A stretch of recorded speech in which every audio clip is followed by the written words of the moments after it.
Welcome, welcome, welcome. We're back again with another episode of Alchemizing Energy. And today I have a very excited to bring a special guest. You know, this channel has been talking a lot about the Hebrew Israelites. We've gotten into Gnosticism. We've even had Brother Sharif El Bey get up and talk about African spirituality. But today we're going to get into Moorish science and Moorish metaphysics with my special guest. And I'm so proud to bring him on. Aseer, Duke of Tears. Hello, welcome to Alchemizing Energy. Peace, sis. Thanks for having me on. Peace to everybody in the audience for tuning Yes, in. yes. Really Peace to appreciate everybody. Islam. Yes. it. First I want to just get a background into you. Who is the Duke of Tears? Who are you? Um, Peace. Well, first and foremost, I'm a father.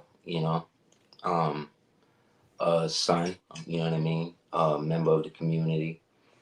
Somebody who's been in the in the community of awareness of what people refer to as a conscious community for over 20, almost 30 years, and in coming into consciousness the way a lot of us did during those years, it allowed me to understand how mechanisms and things in society or systems worked. And in understanding that and wanting to find an actual solution, you know what I mean? I, like myself, like many others at that time, really started to embrace um, being self-taught and being able to almost make sense of the obvious lies and stuff that we were taught growing up as youth. You know what I mean? At that time, so over the years, I was able to um, get into things like actual teaching in the so-called public school system in New York and in the tri-state area.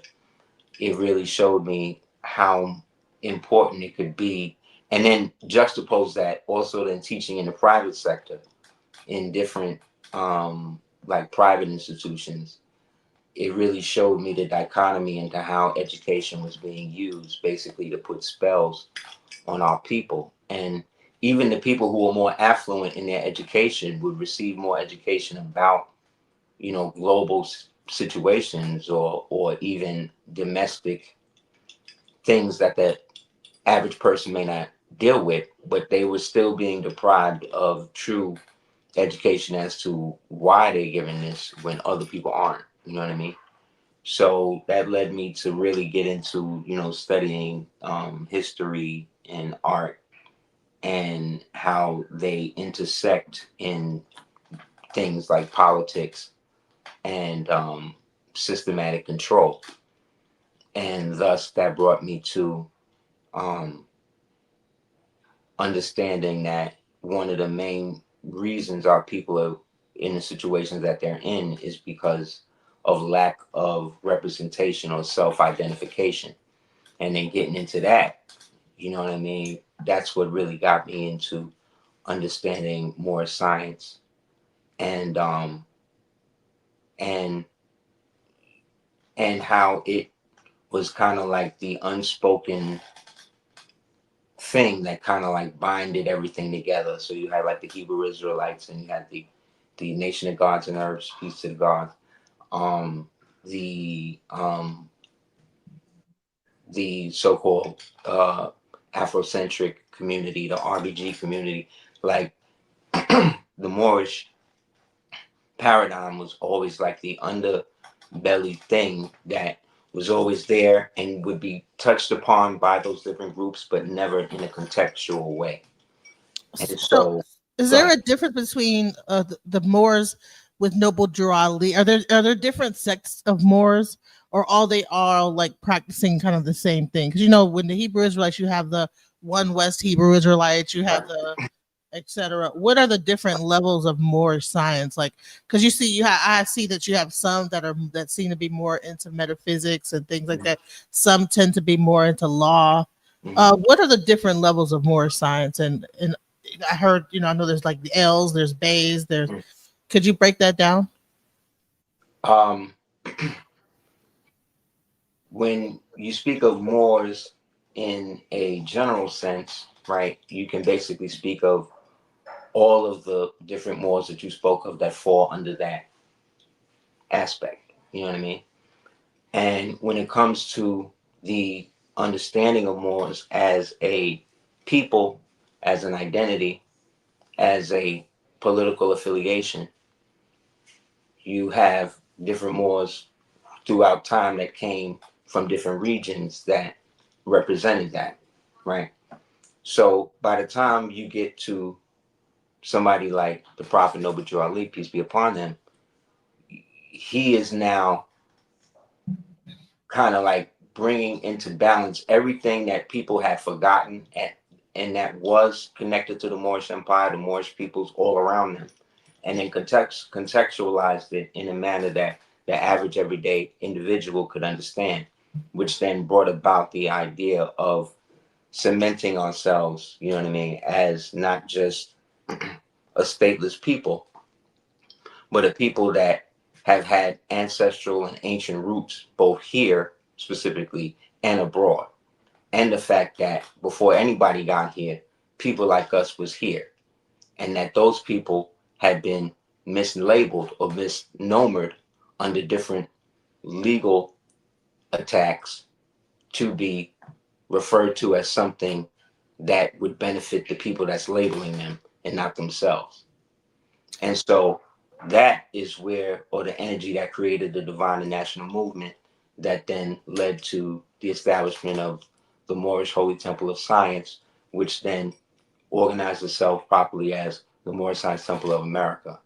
And then those industrious Moors of that first generation of that temple basically started to spread the message to everybody else, while at the same time being under attack by the other people who were part of other organizations, both um, public and clandestine, that didn't want to see that type of identity reestablish itself in the Americas, because then that would mean the end of the colorable society that they had set up. You understand? And so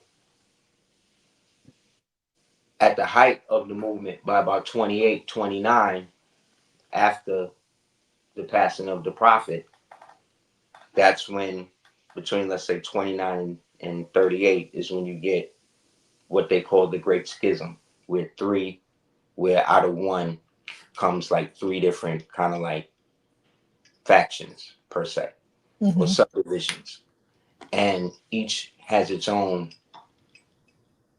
version, if you will, of the prophet. Not saying that they see him or treat him like that, but it seemed to me, at least this is in my opinion, seemed to me that they began to exalt those people outside of the original tenet and the original people that set it up, namely the prophet and the people that he himself chose as successors to that movement. And from that, they were able, elements within that were able to then break away, right? And then create other variations of that, which then led to things like the Islamic Temple of America, or the Allah, what was it, the Alayendu or Alahenu societies, and these things. These were all Moors that went out and set up other things, but now some of them decided to become like Sunni Muslim. Some of them decided to become fundamentalist Christian, like Sweet Daddy Grace, if you ever heard of him. Yeah, I've heard of him. I did an interview about Sweet Daddy. Yeah, Sweet Daddy Grace was at the temple at one time. Then there was Oh, so another one. he started off as a Moor. Oh yeah. Then there Wow, was another interesting. one. There was another one named Father Divine. You Father know, Divine. Yeah, they both exactly, started that church of the exactly, yeah, the exactly, God. What's it exactly. called? Because they used to call him Sweet Daddy, and he had the church of Yeah, Sweet Daddy. Yeah, and when they tried to arrest him, he claimed to be descendant of the Emperor of Portugal, be the subject of the Emperor of Portugal, because he claimed his Moorish nationality and Portuguese nobility. So he had them tied up in court for years. Same thing with Father Divine. Father Divine was able to get In his society, it was kind of mixed. He had like original men and white women. But at this time, certain colored, so-called colored people wasn't able to vote and things like that, but he was able to get them block vote rights and stuff.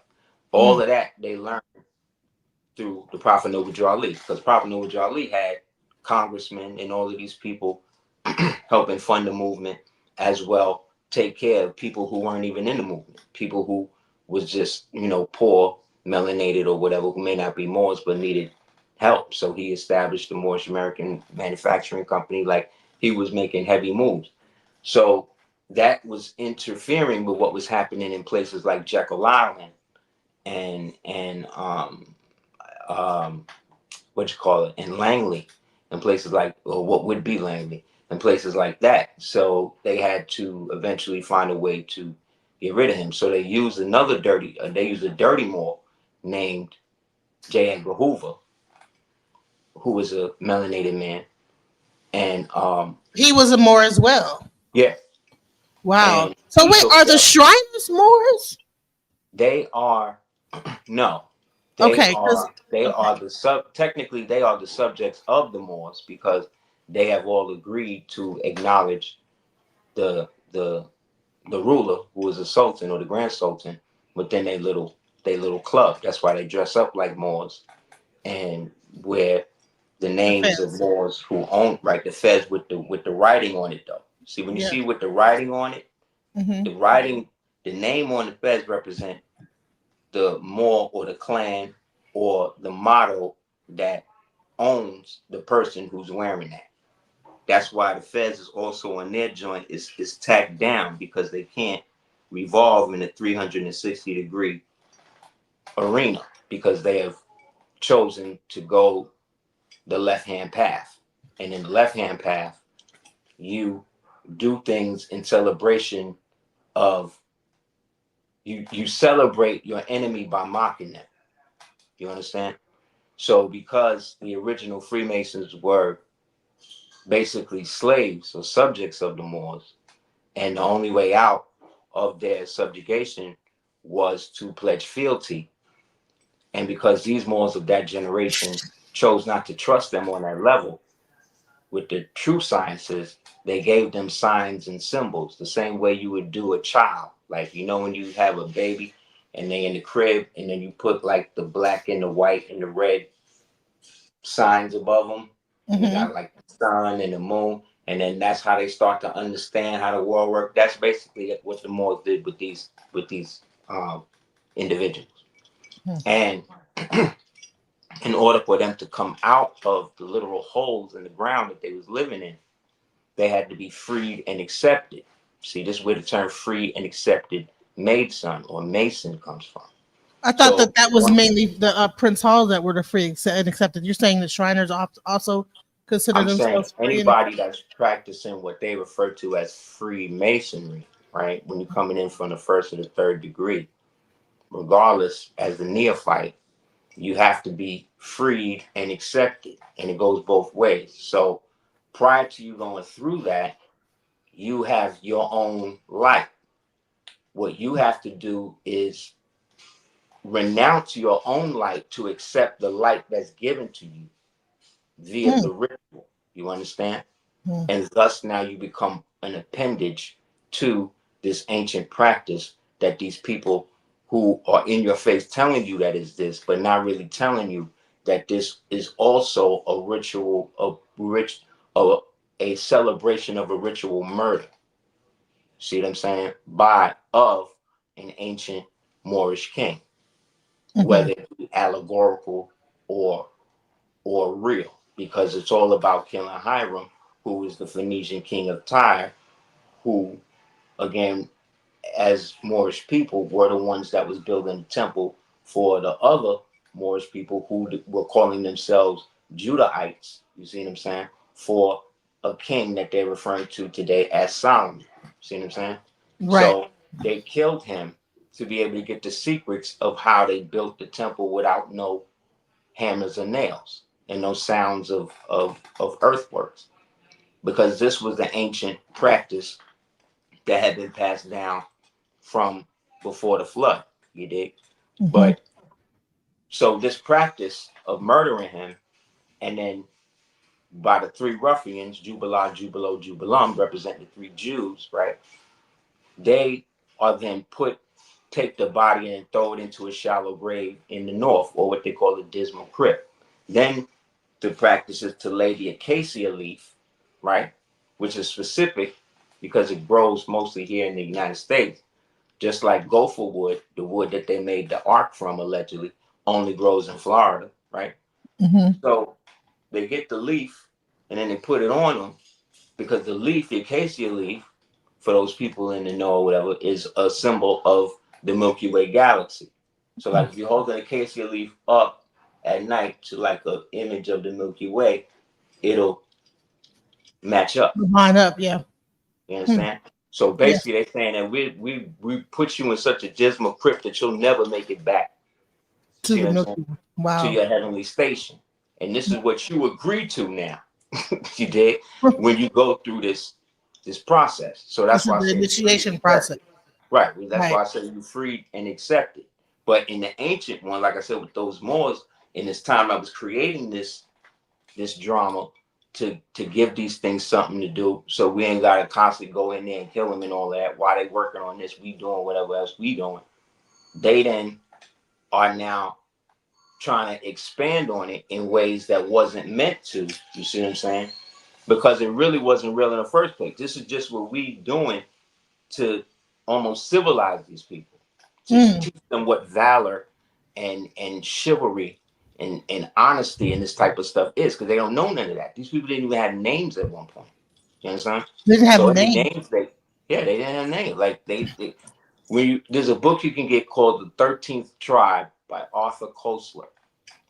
And in that book, it talks about how the Khazarian ones, because these are the Khazarian mafia, or the Khazarian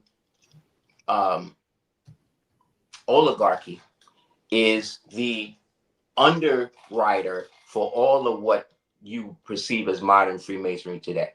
When you look at the costumes and stuff that these guys be wearing with the mushroom hat, they're emulating the Levite priests, the ancient pashas. They used to choose the Judahite priests.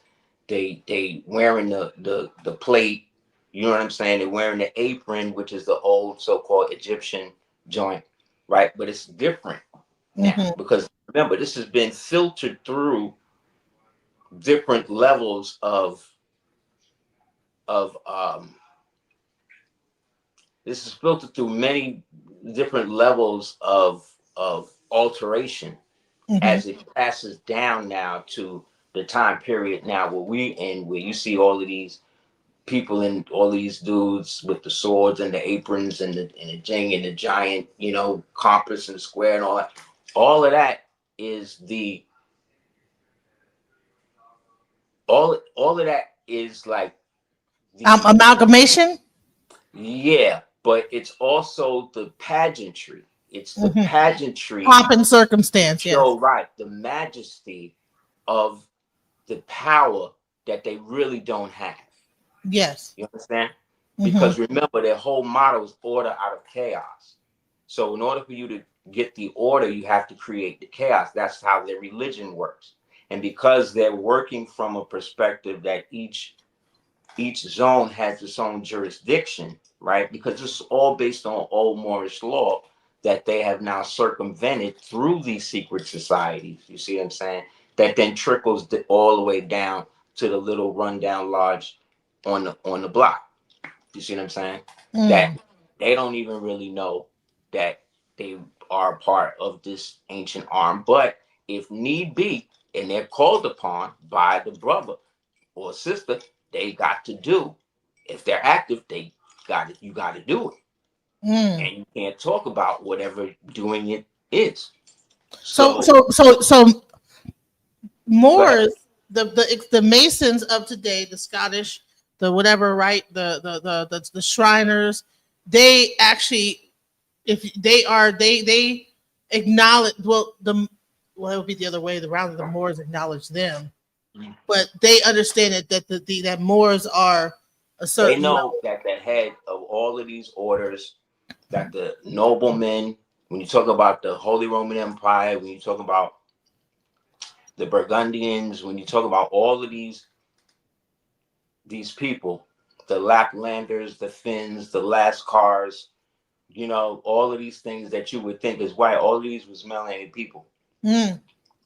When you talk about Henry and you know, Marie Antoinette and Napoleon, all of these people are melanated people. They just Right. have to play the game with you and show you the history that they created for you after the last Reconstruction. And in that history, in order for the Moors to be something else, they had to wipe away what happened. So while you believe that you, not you, right, but while you, the proverbial you, thinks that you were an imported slave or taken slave from Africa, and you look the way you look because because your great grandmother was raped by some white man, right? You're ignoring the fact that just maybe 10 years ago, university in South Carolina just researched and found the DNA of an original man from North South Carolina, and they traced his patrilineal line back 385,000 years. Mm. Yeah. Here Mm. on this hemisphere, right? So if you go back 385,000 years, you're going back almost before the Younger Dryas, before the last, see what I'm saying? Right. Upheaval. Of people. And have you Right? ever heard of like the Tartarian Empire?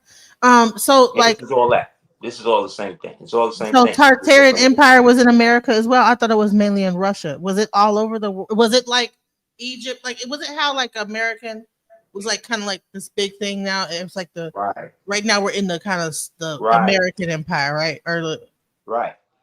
It's now you like, had the Roman Empire and now you had the Tartarian Empire, but then they covered that thing up, right? And was that Tartarian Empire the Moorish Empire? yes. Okay.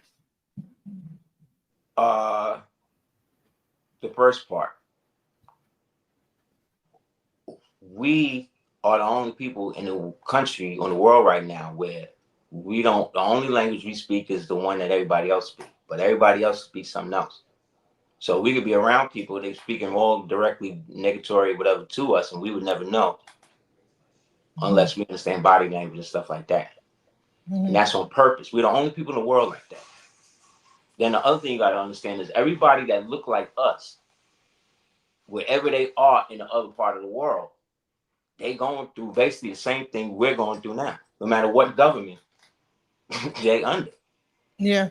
And that's because we, our type of people, represent that original ruling class that prior to the last Reconstruction was the one running everything.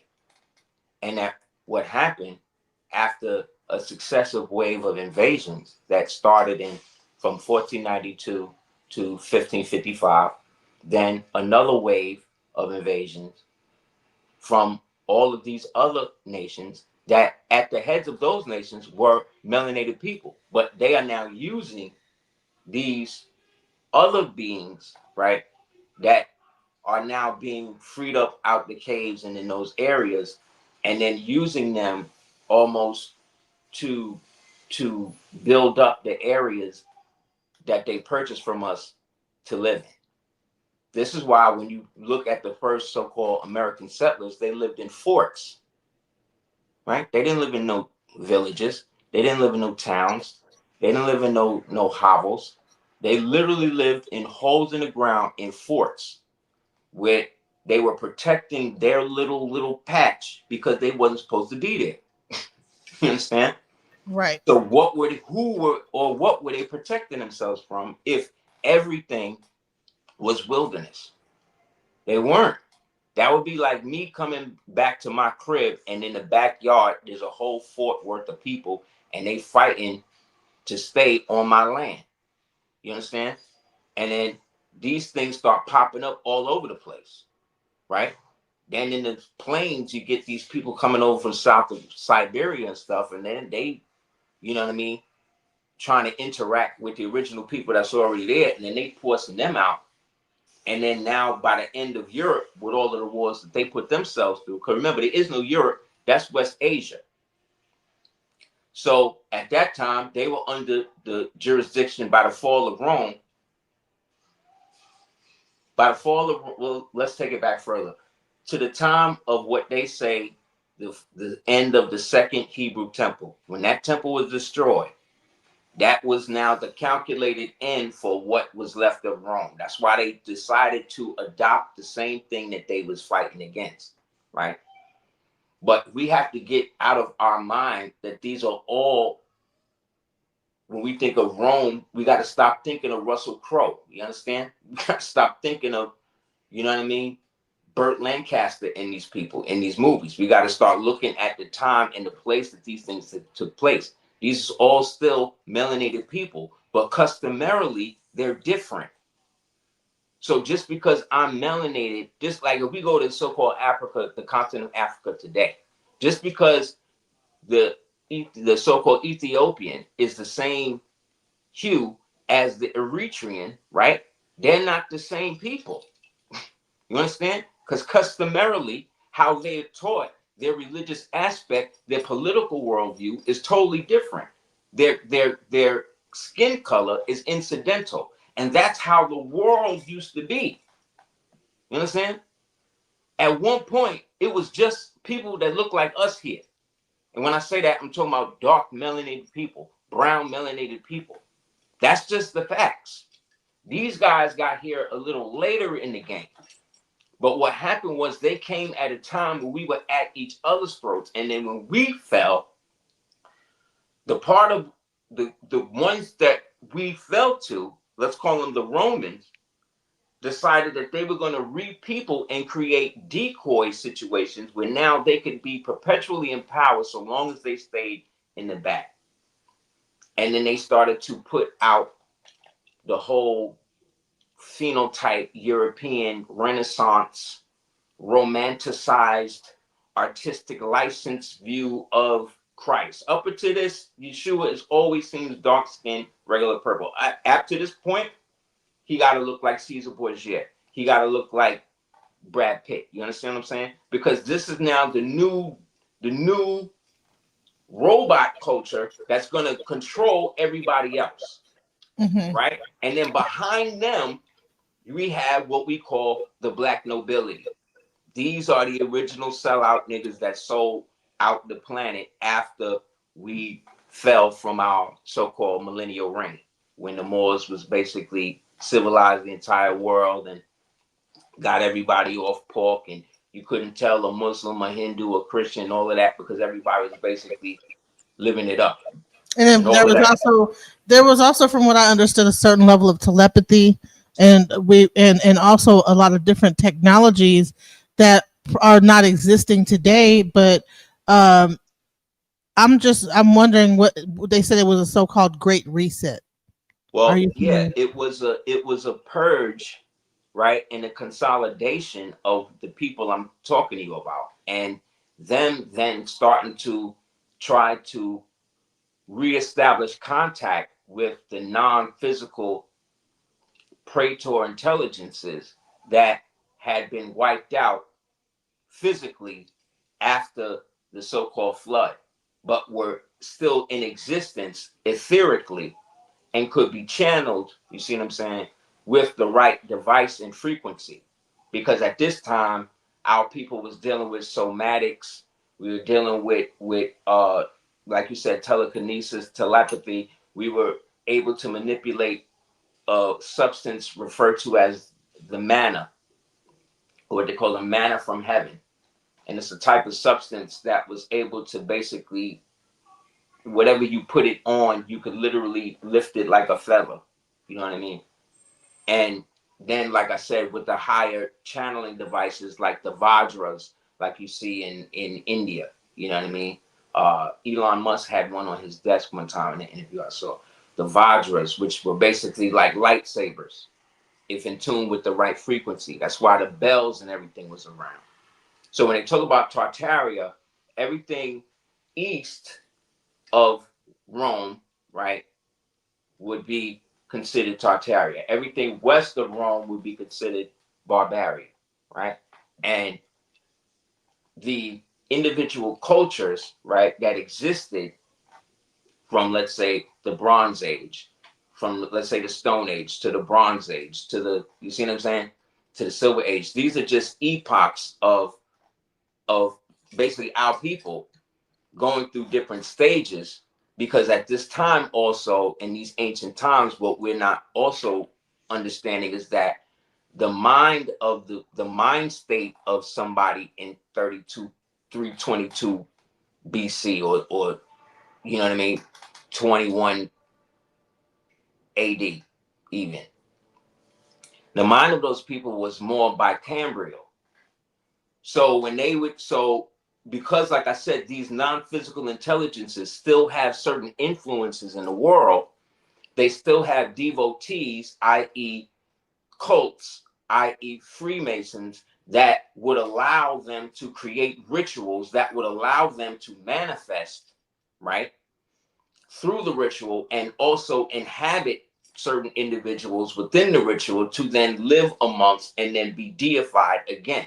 That's what the whole so-called Egyptian culture was. Pharaoh, the Paheru was Ra, was Osiris. You know what I'm saying? Literally, because of the DNA that had been passed down all the way up into this individual who is now imbued with the spirit, right, of this entity that is now giving them intelligences to create greater technologies that allow them to create bigger machines that would eventually allow them to re-manifest themselves as a physical vessel. You understand? That's what all the blood rituals are for. That's what the satanic rituals, this is what all this shit is about. Trying to get these old things to reconstitute themselves. But when we destroyed Rome and took it over, we shut all of that down for thousands of years. You understand? For thousands, for so many years, they not even really telling us. You understand? I just told you, an original man from South Carolina, DNA go back 385,000 years. So you know so you know they lie. So you know it's older than that. Right. So there's no telling, no time that you can distinguish when our type of people, is here. So what they got to do is date us by somebody else. So they got to date us by the African, right?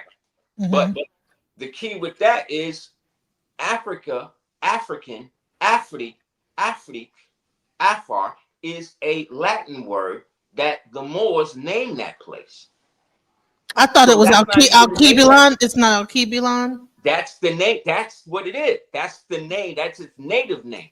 Okay. But because the Moors were the ones doing the traveling all over the world, Latin or Punica, or whatever you want to call it, was the language after a while that was easily used by different people. Like some people speak Spanish in different markets, some people speak Italian in different markets. It was one of, it's like everybody speaking English so we all could do business. Right. It was a docking and trading language. Right. But it was also the language of medicine. It was also the language of law. It was also the language of incantation. You understand? English is a language of incantation. I'm saying Latin was. Okay. English being a derivative of that. But all of these Romance languages, again, just derivatives of these ancient melanated people's languages, whether you want to call them African or whatever, that was then just assimilated into the people that's there now. The people that's there now is not the people that was there when the place was actually named for what it was. These are the people who came in and went to a school or education camp to say, okay, you are Italian, you are Polish now, you are this now. Because remember, all of these people was orphans. They was all orphans. So they don't know where they came from, really. We just know that shit started popping up, and then these people started being educated in these languages, and then the original people that looked like us, that was already in Prague, that was already in Stad, that was already in Denmark, that was already in Spain, right? They now was being pushed out. So where did they go? They came back home. They came back over here. But some of them, again, was connected to these old death cults that are now repurposing themselves as this. And remember, as I told you, there's been waves of generational invasions over here. So the original government or governments that were here were constantly going through different intermittent conflicts, whether coming from abroad or domestic. Like with what happened with Hawaii. Hawaii was never conquered, really. Hawaii was illegally annexed. Hawaii is still its own thing. But the Hawaiian connection actually ties them to Russia because the original Hawaiian family got connections to the original Russian royal family, the dark ones that they got out of there by the end of what they call World War II. So as I say, there's been successive waves while all of this is happening. Then those of us that's here, we're now being cut off. By 1492 or 492, we were cut off as a universal empire now. So now we're broken up into kingdoms, dominions, you see what I'm saying? And territories, right? And then that winds up changing to countries, nations, and states. You see what I'm saying? Then that winds up being broke down to nation states, city states, corporate states. Then now we're getting into where we at now. Corporate municipalities, corporate states. You see what I'm saying? All getting further away from that. But in order for them to correct what they're doing, they got to go back to Moorish law because that is what allowed them to have freedom in the first place. Due to what happened with the Treaty of Peace and Friendship, due to the culmination of what they call the Barbary Wars that we would know as, in books, it was called the Age of Adventure, or the era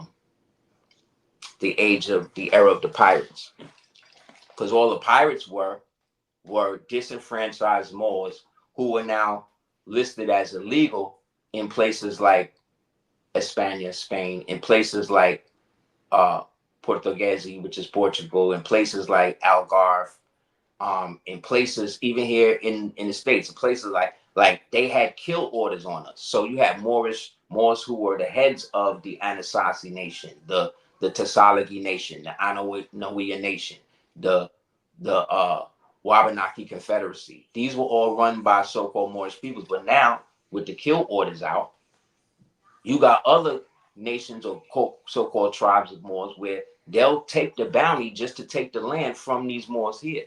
So people act like, and then what happens is they start creating laws saying, we'll give you more land if you refer to yourself as an Indian. Or we'll give you, once you take their land and you come in compact with us, we'll make sure you get paid, but you just come under the term Indian. Because they're renaming everything. Imagine going back to where you live right now, but all the street names is different. Right. How would you know where you live at? You wouldn't. And that's what they started to do. We would come back from a war, win it, come back home, the whole shit different. The whole city burnt up. The whole city underground. Like, what happened?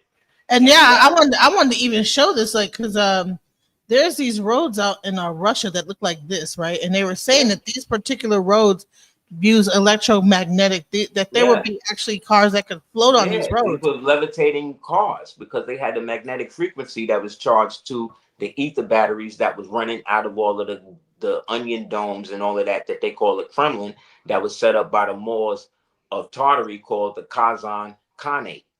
We all built that.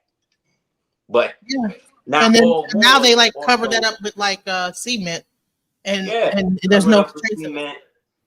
You know, and then that's why whenever cultures would take over other cultures, they would leave certain buildings standing and then just change whatever the symbol of the new culture was at the top of the finial of whatever it is, because that's how they're able to maintain control, because they're just changing the frequency of the grid of the place that they're taking over. And that's what they did to us over here. So those cathedrals were not really Catholic cathedrals. Those were Moorish. Are older than the term Catholic even exists. Those cathedrals were all built, like I said, through the somatics, through the use of mana. That's why you go through like an ancient classical period where you see like the old step pyramids and stuff, right? Before that, then after that, or let's say actually around that time, that's when you'll see the trapezoid pyramids that you'll see here in South America. right? Yeah. Those aren't pyramids. Those are basically trapezoids because they used to land things on top of those, right? So those are the trapezoid pyramid. That's an ancient form of building, such as the Saqqara pyramid, which is the oldest pyramid in Egypt over there. But that style is based on the pyramids over here, which then shows you which one is older, right? Then we get to Giza, right? Then from Giza, imagine now um, we get to that style. So imagine those style. Then we go to Babylon with the ziggurats and stuff, right? So that type of architecture can represent one type of period of our rule. Okay. Once that period ended, a new period took over. And now things start looking more like what you would consider Roman, right? With Right. the So Roman really quickly, pantheon type. because you talked about the Aztec, but they have these things called these mounds. Now, Yeah, were I'm those getting to that. older? Oh, okay. So because I wanted to show, say, Yeah, were I was these getting into older that. than that? Okay. Before we even get to the ancient ones, which is the step pyramids, like we say, it started with earthen mounds. You know what I'm saying? Mm-hmm. But then that kind of phased because everything was at such a high vibration, there was no heavy decay. So they started to create the earthenworks and the stone. And in carving the stone, once you would apply the mana to it, it almost, if you could imagine neon lights in all of the architecture, in all of the little inscriptions and stuff. And at certain points in the day or the night, they would basically light up like that when you would touch it and shit like that. Like Wow. this is the type of society you were dealing with. And that society at one point then kind of fades, and then the remnants of that create the next one, which is now more continuous in this architectural phase. Now we're going from, let's say, the Stone Age to a Bronze Age situation where we start looking more like majestic castle type of things. And then from that generation, we get into a more Roman type of looking type of thing, right? In that era, we start seeing those types of buildings all over the world, right? Then from that phase, you get another phase now where you get what you would consider the cathedral type, Tatarian type, that type of building, those types of buildings. You know what I'm saying? Then you almost get a rejection of that. And now people go back to a earthen mound type of situation because now we're going to the time where now everybody about to forget. And then that's when everything starts getting shut down. We go into whatever amnesial phase that we were supposed to go into. And then those around us who are less scrupulous at this time started to now become less celestially and more terran, more earthbound, more material, and then began to use these buildings and use these rituals and stuff as control mechanisms for their glory and to bring about whatever is the deity that they are in league with wants in the world. See, and now everybody done forgot. So each phase again is assigned an animal. So when Abraham, and I'm using these biblical references also for people who are into that, because not all Moors were Muslim, not all Moors were Christian, not all Moors were Hindu. You know what I mean? But what made them Moors was that they were the mystics, or almost the nobles that chose under the tenets of love, truth, peace, freedom, justice, and equality, and want to maintain that more than maintaining what others would perceive as glorious, such as relentless power with no consequence. You know what I mean? Despotic control with no regard for the people. This is how far they had fallen. You did, because of the sorcery and the stuff that by this time they had almost lost control of due to their own desire. That's what plays like Othello and the Merchant of Venice and Titus Andronicus. That's what these types of plays is about. It was basically Hamlet was basically showing you the deterioration of these Moorish kings and these Moorish queens due to their own avarice, due to the fact that they were dealing now with such different types of arcane circumstances that they were now becoming what they had railed against prior to the establishment of the Dominion. You see what I'm saying? And so that's why we became the most dejected. So we was gods in the last era, we become the devils in the next. And then the overseer, which is the white Circassian, Khazarian, European, he then is put in position of the knight to protect everything. You did? And then the society, which was ours, is now just turned over on its head with them now as the ones, as the victors and all of that. And us who are really prisoners of war now subject to the history that they're not giving us. And those Moors that rebelled for generation upon generation upon generation wound up creating their own circumstances, which eventually led to them becoming exactly what they was fighting against. Wow. And this is the problem. This is why we're so at odds. That's why you can have people who never heard of Moors, and then one day they hear a Moor and see something, and they be like, "Oh, I ain't dealing with that," because it's something knee jerk in you, because you know, or the world knows that we're moving back forward to that, because now the new Moors are here, the ones with their eyes wide open, who can now articulate what happened to us. You can't go to any economist, anybody you go to with their history, and they're giving you this so-called African history, telling you Africa, and Africa this. They're not giving you your story. If they're just telling you Indian this, they leaving out a huge bit of the story that ties you to all of the money, to all of the wealth, to all of the trust, to all of the indenture, because that's how it was set up when we fell. That's how much it was provided for us. That's why they have to keep us in a perpetual state of amnesia and to fight for other causes and become part of other nationalities and other things that have nothing to do with us and our rise as a people.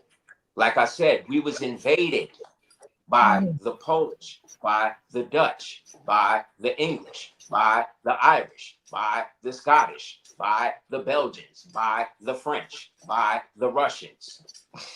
Everybody at once for over 385 years. You don't get it. The border's been open.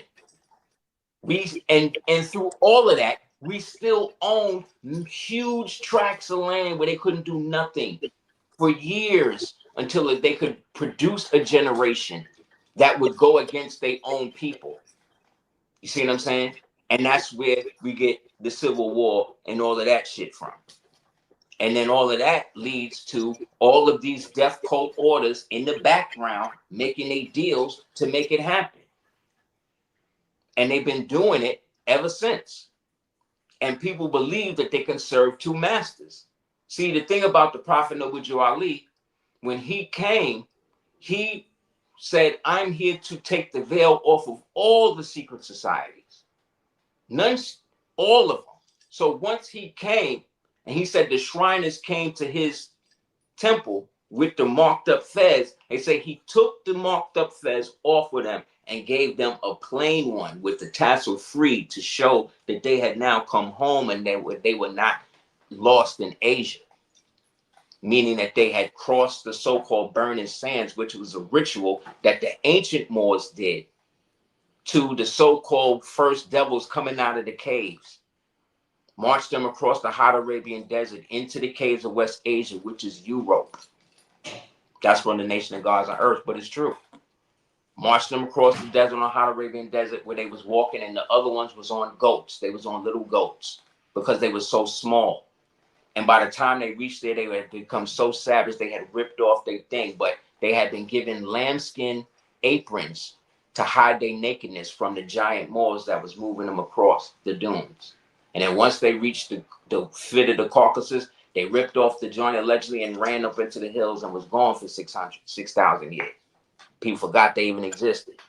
Wow. You hear stories of what they call in ancient European law. They refer to them as the woodwose, and they refer to them as the the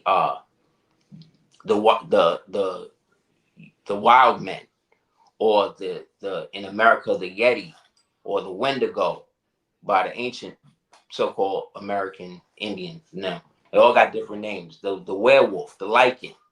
This is elements of their ancient aspect, and they were brought into society. They were brought into humanity. That's why they have nine. They'll tell you they have 90%, 97% DNA, and the 5% is something else. We're the only ones on the earth as a human species with 100% DNA. So what do? Try to get you to alter it. You see what I'm saying? Right. Turn you into a receiver to create spikes, like the spikes you see at the tip of a trident, hold by Poseidon or the devil. You understand? And Right. these are the gods, but then these are the gods that these people have in their altars, in their lodges, and is worshiping. You understand? To this day, they're trying to enact and create modes for them to exist again, and their time is up. They gave up their station.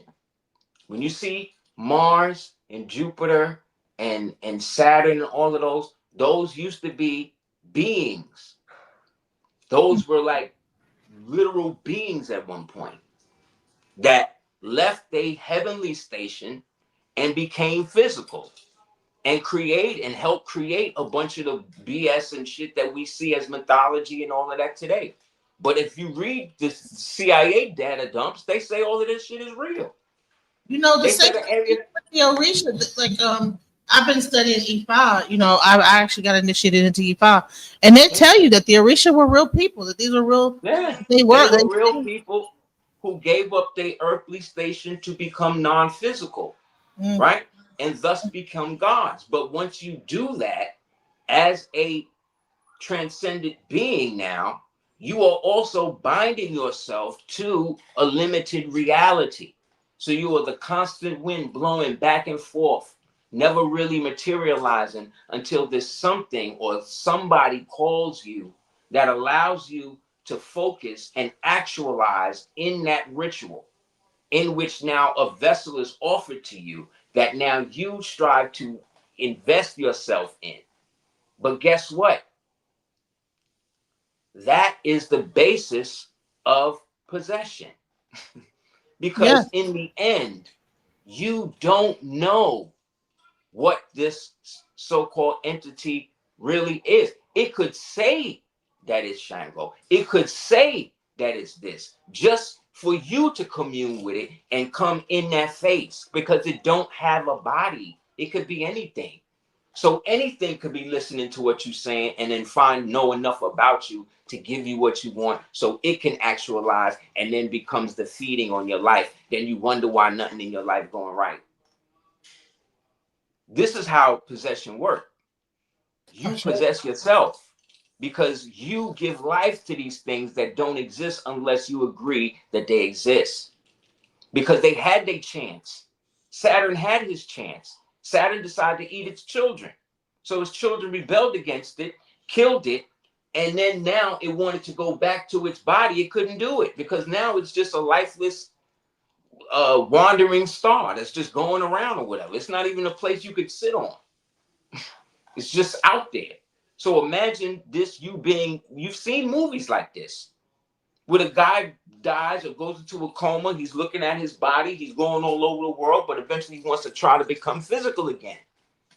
But that time done for them. It's our time. So what are we trying to resuscitate these dead niggas for? Why are you trying to kill all of these children through all of these blood human sacrifice rituals and shit, and it's not bringing you nothing? Or because Crowley told you to do that? Aleister Crowley was a maniac. He was a maniac. Jack Parsons was a maniac. You understand? Manly P. Hall was a maniac. Albert Pike was a maniac. Duncan from Duncan's Ritual. That nigga was these people were maniacs. These niggas was doing all of the deviant stuff they talk about. This is Yeah. what the niggas was doing, and they put it in the ritual. Why? when Jack Parsons blew himself up, right? He blew himself up. This is right after he did the Babylon working on the depth. Him, L. Ron Hubbard, and Crowley. And they say some Hollywood other people was there too. I can't confirm that, but that's the main three. They was there. They did the ritual to try to invoke the harlot of Babylon on this army vessel that they had already used in a teleportation, in an invisibility ritual that went wrong, and they realized it was about teleportation. This is the Philadelphia experiment. So the same ship that they did that on, they do this ritual to invoke the harlot of Babylon, right? So it's not like you do the ritual and then boom, it's like that. You gotta wait and see. You gotta look for the sign. Remember, I told you, these niggas is baby. They don't really know what they're doing. So they gotta look for the signs out there to see if it's working. So in between them, so there's another ritual they gotta do after they see, okay, they realize it's done. Now he got to do the ritual to close it. But he dies. What? He dies before they could close it, before they could finish it. He's dead. He blows himself up, allegedly, in the Jet Propulsion Laboratory. This is Jack Parsons. Mm-hmm. He blows up. He's dead. So now he's dead. People are like, well, what are we going to do? How are we going to close the ritual? Well, we got to do rituals to commune with the entity to figure out how to close it. So that's like you. So this is how stupid they are. This how stupid they are. That's like you being in jail, right? And then I say, well, I'm going to give you the key, right, to figure out how the lock works to keep you in there. To put myself back in jail. I'm going to tell you how to put me back in jail. Right. So these idiots, right? These idiots, they go about it, and now they realize that the only way that they can communicate with these things is to do blood rituals, specifically with children. You understand? For whatever reason, these things respond to that. So now they have to create a reason why we need all of these children. Because remember, they already signed a deal with the devil under Eisenhower in the military-industrial complex in 1954. Remember that. So they already been experimenting on niggas. And that's when Twilight Zone came out. That's when War of the Worlds came out. That's when the science fiction kicked Jules Verne, all H.G. Wells. See? They priming you.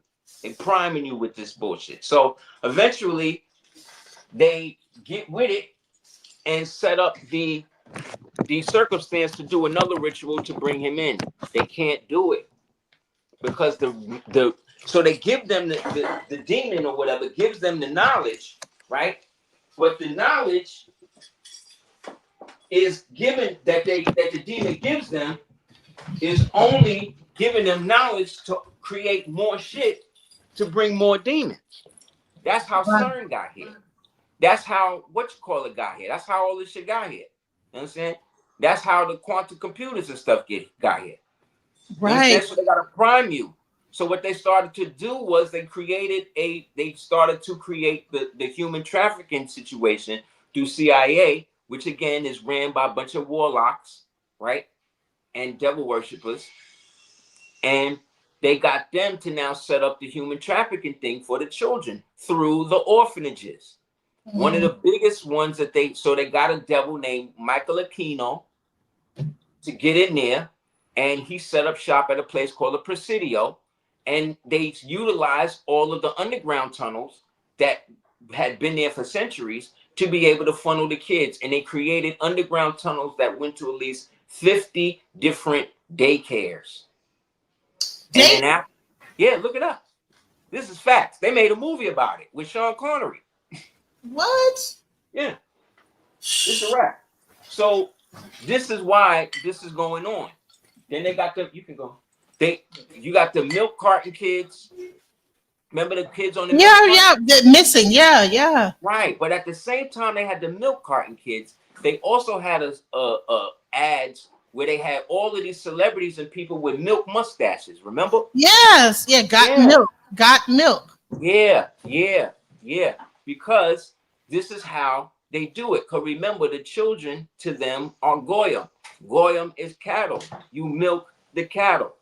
Therefore, all of the stuff that they've been doing ritualistically was them being able to create a legal way of using the children.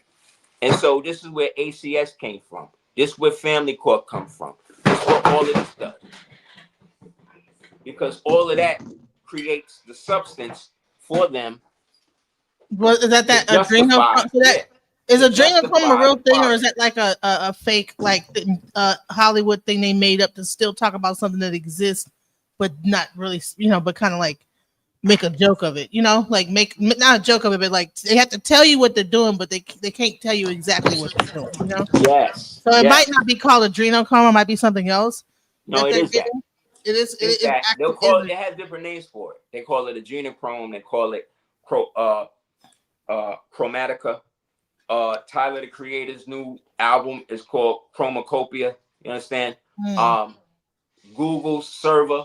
The server is called Adrena, and then Chrome is the system, right? So they've been using again the symbols. Remember, I told you the children using the symbols to justify all of their witchery. So why do you think the Hollywood people, like the Black Hollywood people, like a Tyler the Creator, would be putting out a thing called Adreno, blah blah blah, da da da da? But is it because they joined the order? And then he's doing it. But then look, he's doing it.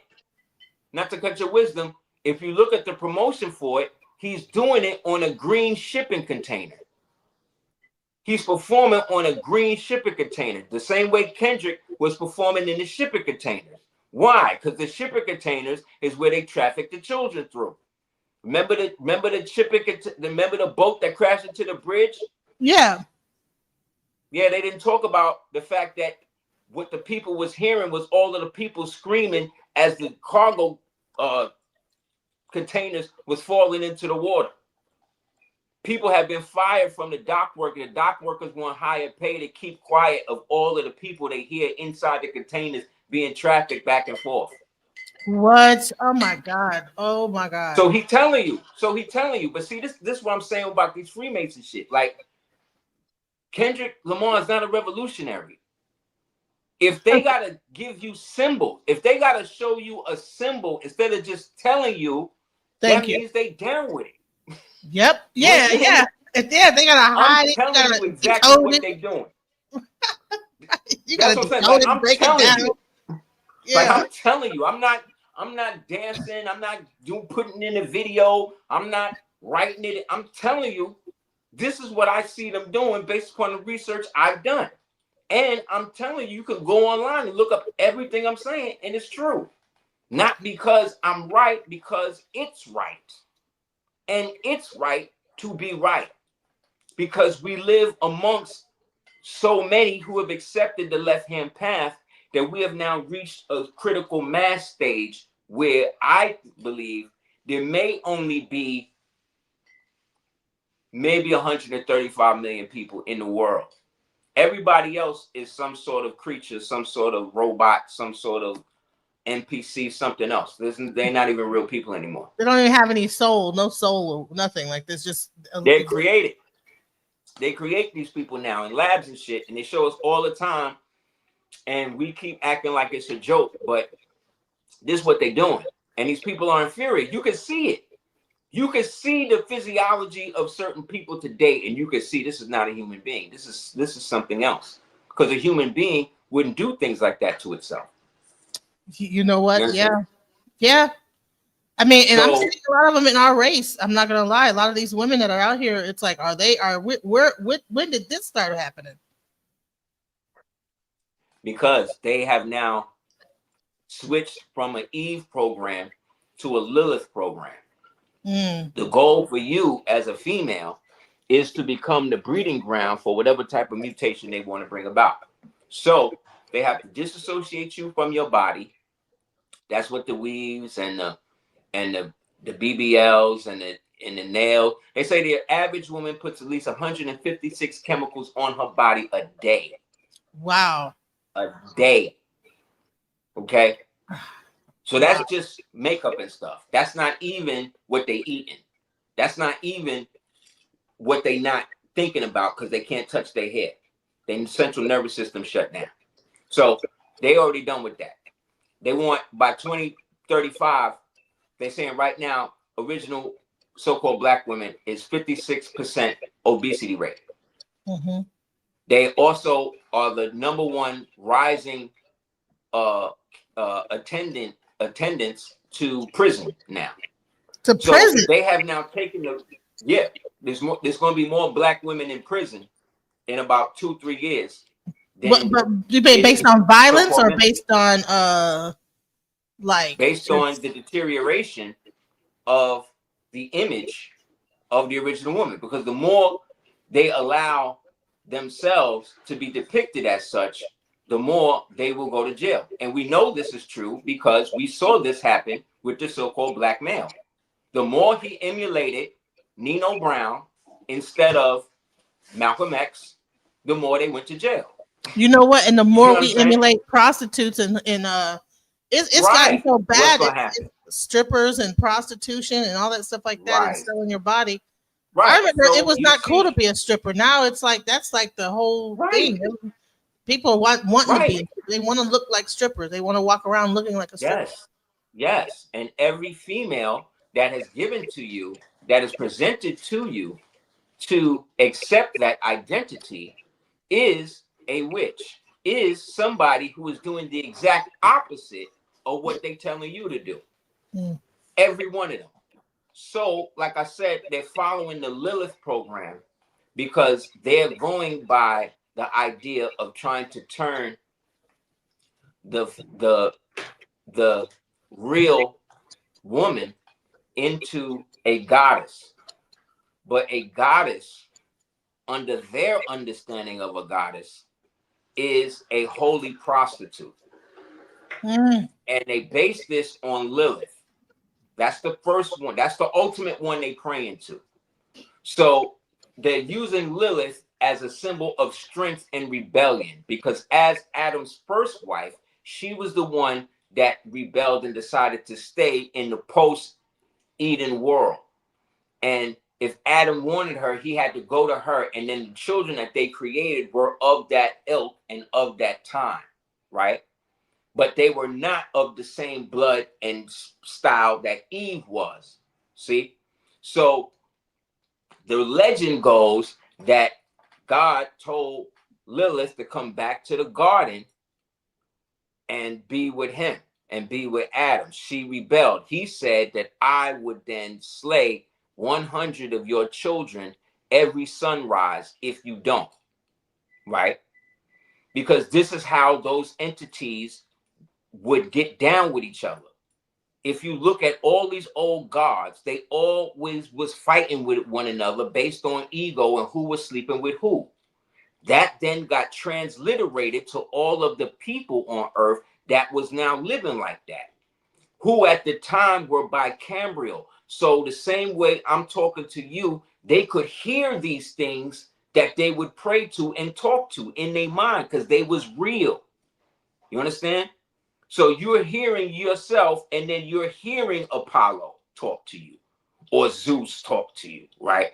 And then you're given energy to do certain things that based upon you thinking that this is the voice was happening, you're giving it more glory, therefore giving it more life, you see, in the physical plane that it has already transliterated from and not supposed to be in because it never was supposed to exist in the first place. But all of this is traced back to Lilith. So because Lilith did that, right, Adam was then left and then went back with Eve. Lilith's children kept dying, so they stopped going out in the sun.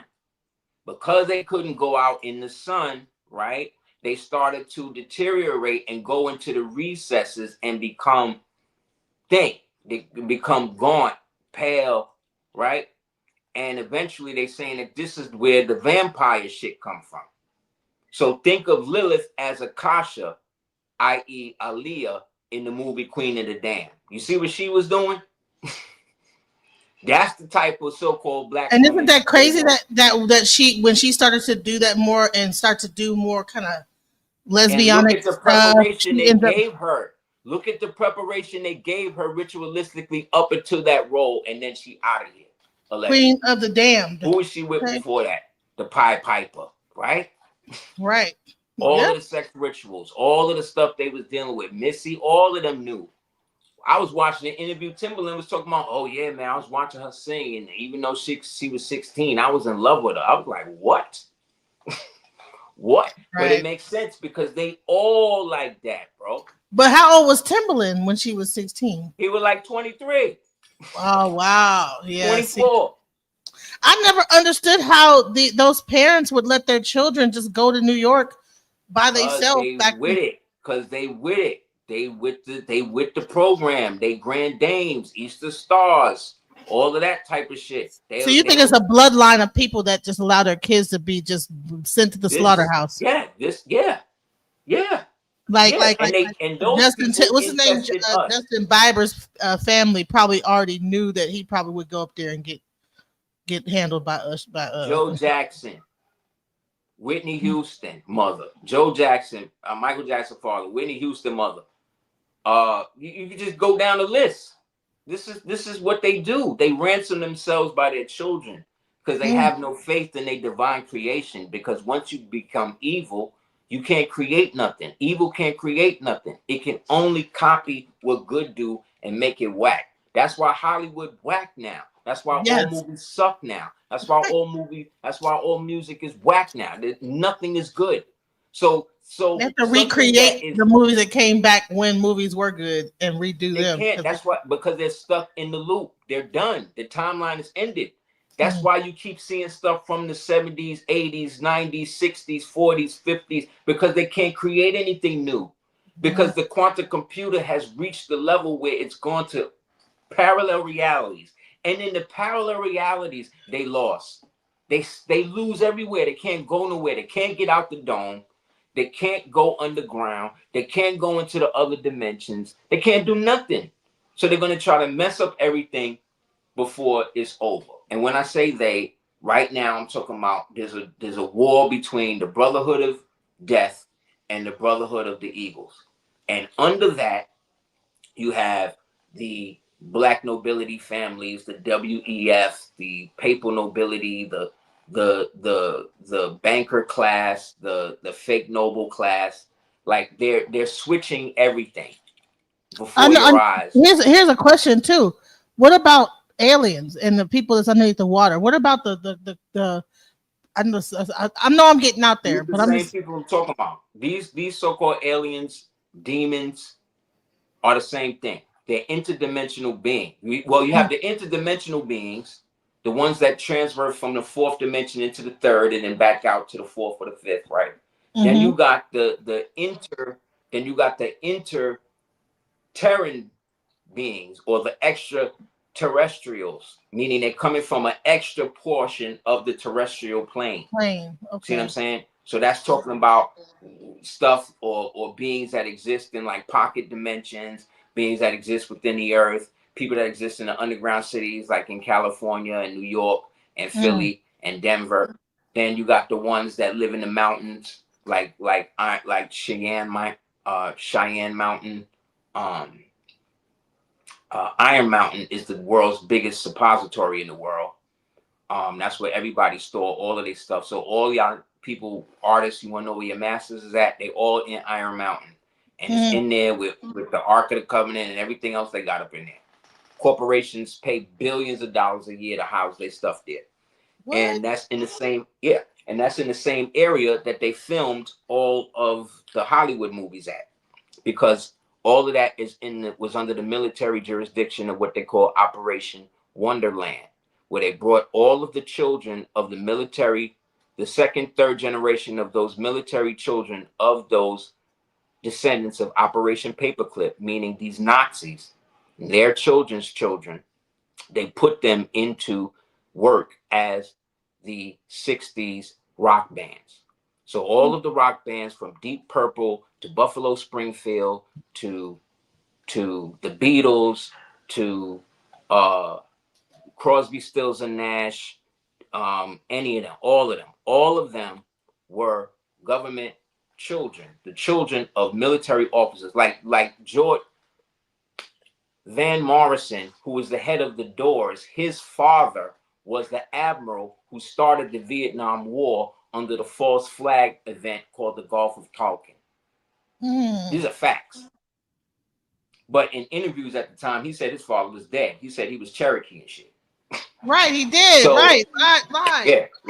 And you know, So and I heard that there these, actually is a CIA division just for Hollywood itself, that there is an actual Hollywood. Because if you think about Central Intelligence Agency, so of course it's going to have, when you have all those movies that have anything to do with military, it has to be run through that agency to make sure that whatever they're representing looks a certain way, that you don't put the wrong information in. Whatever. Because they are part of the, they are the death cult. They're the big death cult. And then you have the other one. They're just a version of the SS. Remember, I told you, all of the Nazis, they brought over 450,000 of these niggas over here, including Hitler. What? Brought they went to South America, right? Into Venezuela somewhere? Took them out of Germany. They put them in the rat lines. They got the Vatican to help. The Vatican opened up the churches. They smuggled them out the underground tunnels from the Vatican churches that they dug out. And they brought them from Germany to Italy, from Italy to Spain, from Spain to Argentina, from Argentina to Brazil, from Brazil to Colombia, from Colombia into America. And they filtered them out into the Midwest, made sure they all had government jobs, made sure that they all had government stipends, made sure all of their children went to the right schools and stuff. And then in that, they all went to work for NASA, CIA, FBI, everything else. So the whole operation was funded by Prescott Bush. And this is what they've been doing. This is all what they call the black arts.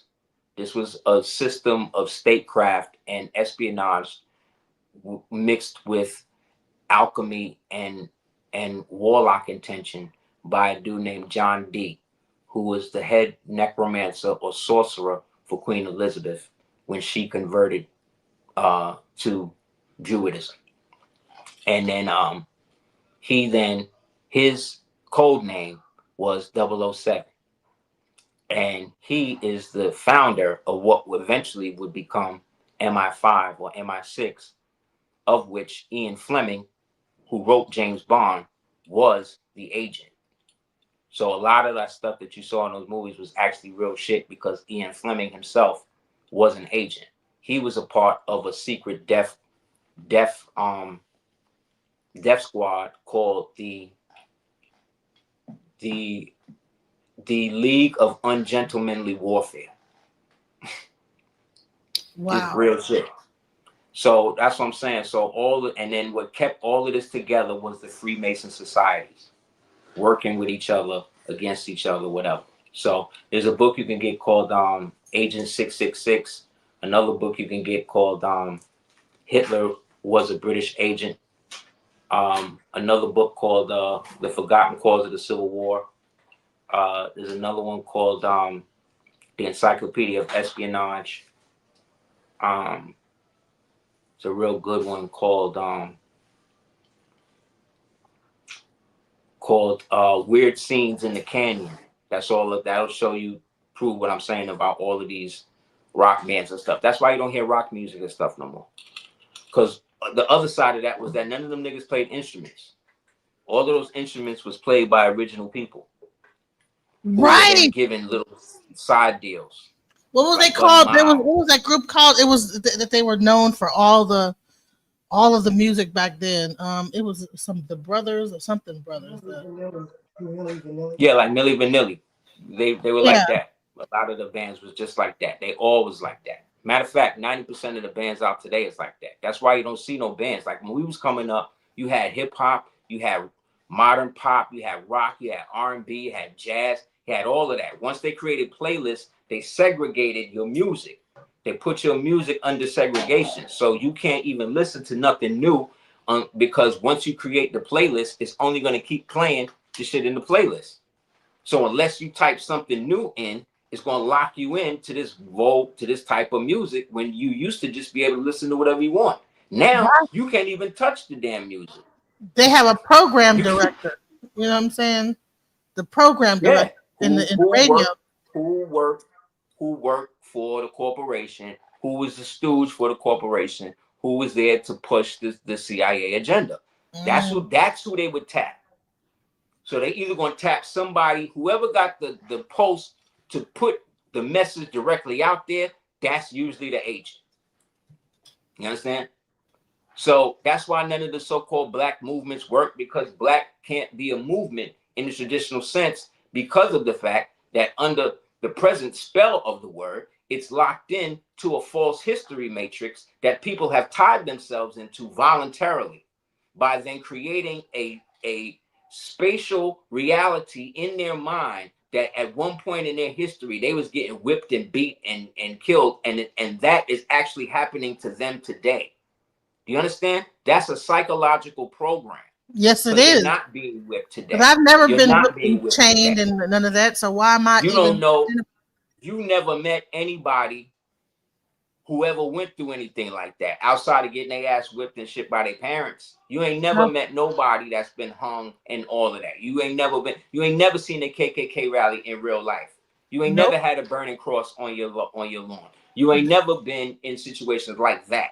They showed it to us through Hollywood movies and put it in our mind. When in actuality, you were a prisoner of war.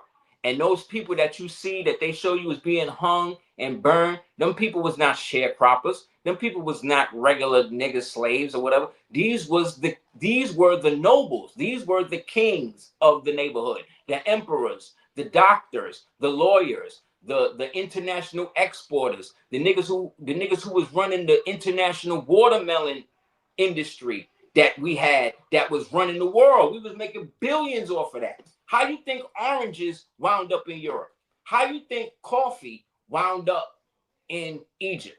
How you think cocaine wound up in Egypt? Like, where do you think this thing happened from? How is it that corn was found in China? Where was they getting that from? They was getting that from us through the Song Dynasty, because in 752 AD we took over China too. Then we kept going into India, and under the Sindhi Empire we ruled that. Then through the Mauryan Empire we ruled that. Then we went into South Asia. In South Asia we was called the god was called Sambo, and the people was called the Mons.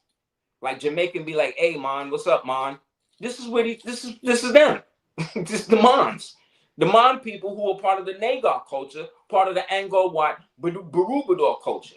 If I was to take one of them from that time and put him on the corner and put some Jordans and a jean suit on him, you wouldn't be able to tell the difference from him today, you know what I'm saying, and your brother, because they look the same. But we don't know that. We think that the people in Japan, the way they look now is how they always look. No, they didn't. Because at one time, they wouldn't even, if you even called somebody from that place Japanese, they would cut your head off. That place is called Nehon. That place is called Nehon.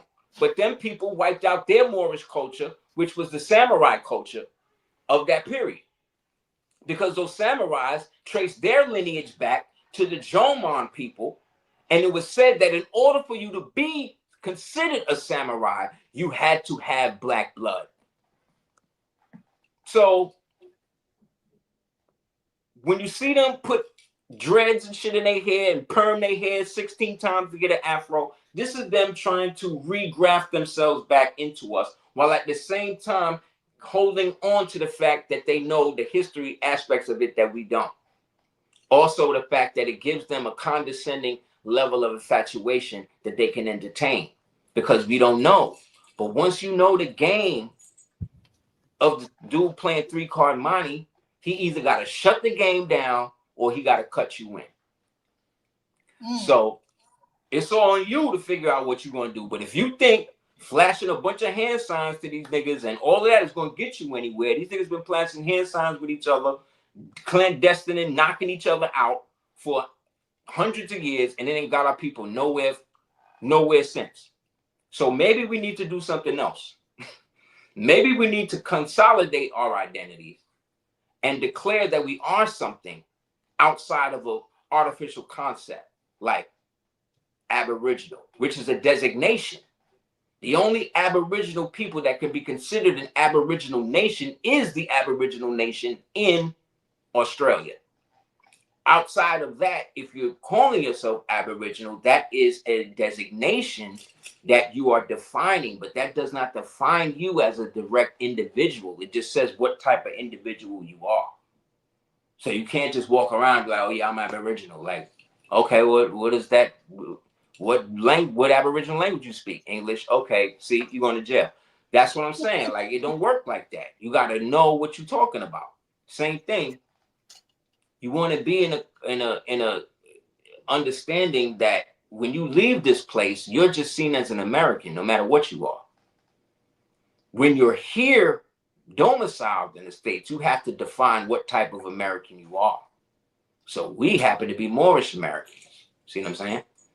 And in that then defines our origin going back to Moors, not ish to mean like, which is a pedestrian way to look at the suffix, but it is actually ish to denote a nationality, which is the first definition in the definition of the word or the idiom ish.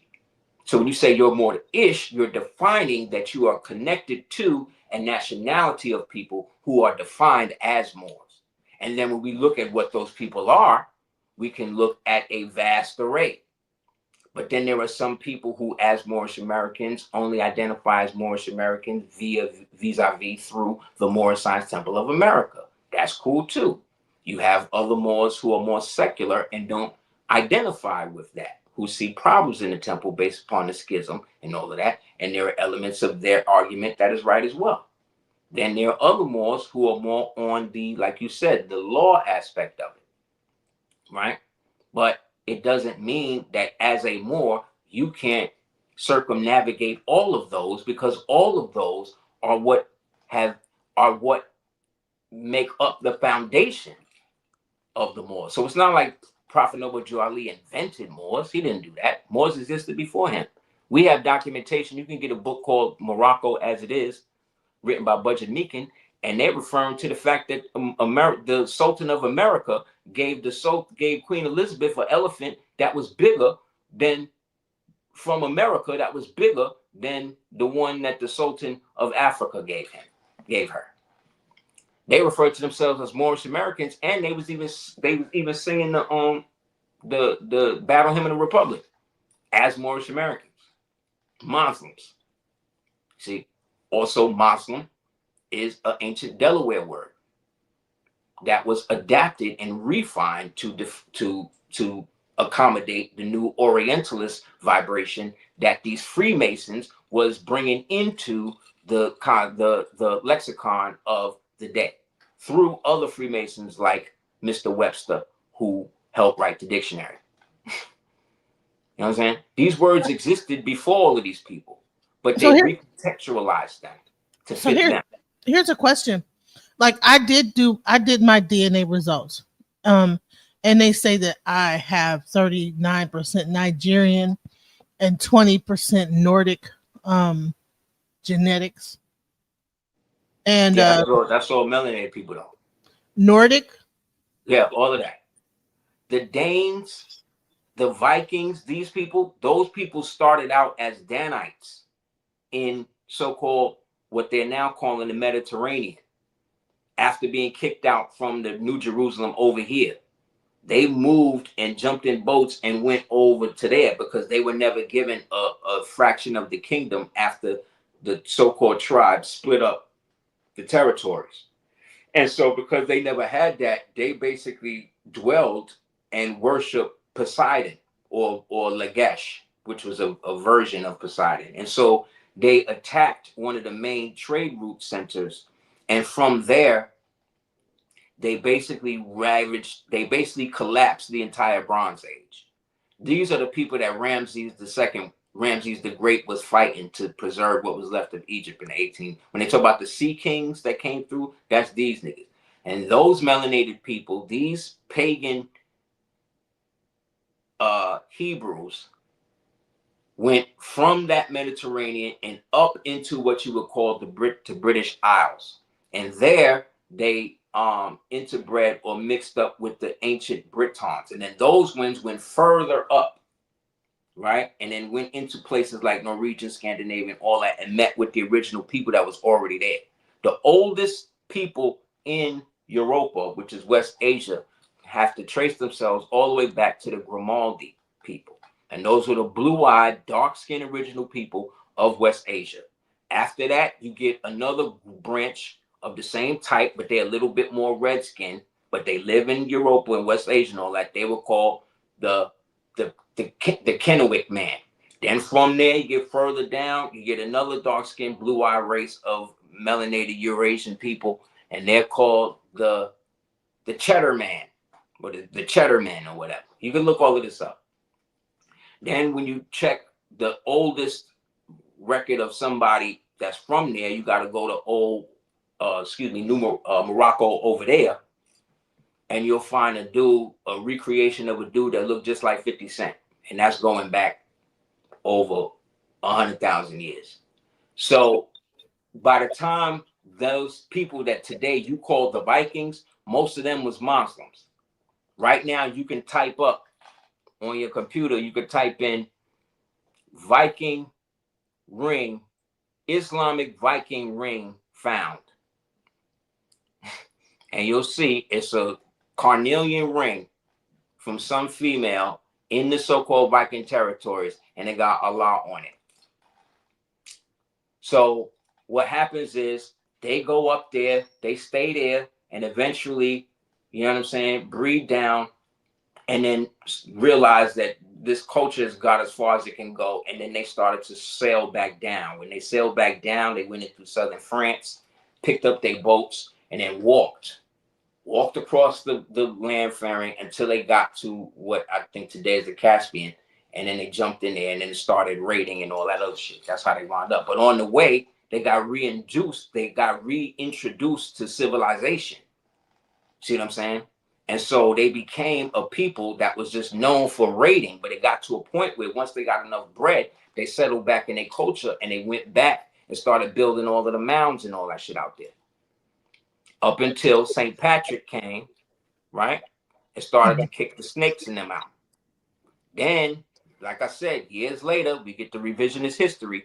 And now all of the Vikings was always big white men, which they were after a while. But they didn't start out that way. And matter of fact, they didn't even call themselves Vikings. That's some made up shit. Just like Aztec. That's made up. It don't exist. So who came up with the name Viking and Aztec? How did they come up with those names? White academias, the same people who created the Afrocentric movement. People like Melville, people like Hershkovitz, people like Walter Pleckler, people like what's his name from the NAACP, Stanley Levinson. All of this was created by Caucasian people. The Out of Africa theory was created by Caucasian people. Roots was plagiarized from a so-called black man, but the rights to this day belong to a Jewish person because Alice Haley never wrote it because it never happened. So African American is a trademark term that is trademarked by a guy named Charles S. Young. You can look it up. He got a patent number on it. And most likely he was the one he was involved, or somebody was involved with him and Jesse Jackson to push that on the Moorish people, to turn them into African Americans, to make them forget that this is where they from, so that way they give up their inheritance, they trust their land that's already here, and again keep giving it over to Africans. That's why Africans keep telling us we have no culture, but then they come over here, live off of how we live, and then in literally dress and try to act like us. We don't do that with them. Not this generation. Like maybe my mother's generation, that's when that shit started. That Pan-African shit started and all that. Because all of them niggas was communists, okay, that were tooled up by Jewish Mossad agents, again, like Stanley Lieberson, the communist who brought Michael, aka Martin Luther King, into the Communist Party, which is why he was bird dogged to his dying day by J. Edgar Hoover, another so-called black man. And so Martin Luther King was in the Communist Party. All he of was them, a communist. They all were communists. All of that comrade shit that them Black Panthers and them people was talking, like the initial movement is real because the panther, that symbol is the symbol of the Olmecs. So they again took our symbol, and then you had an initial group of people who was with it, but then they started to send the agents around them to then turn the movement into something else. Again, a communist movement.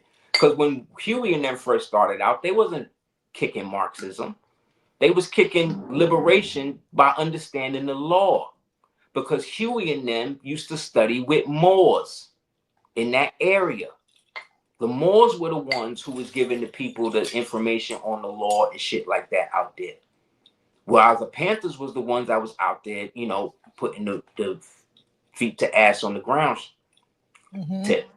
But then what happened, like I said, was they infused the movement with the communist shit by bringing people like Angela Davidson and the rest of them in, while at the same time killing the Root, killing Bunchy Carter, killing little Bobby, killing locking up Geronimo, all of these people, you understand?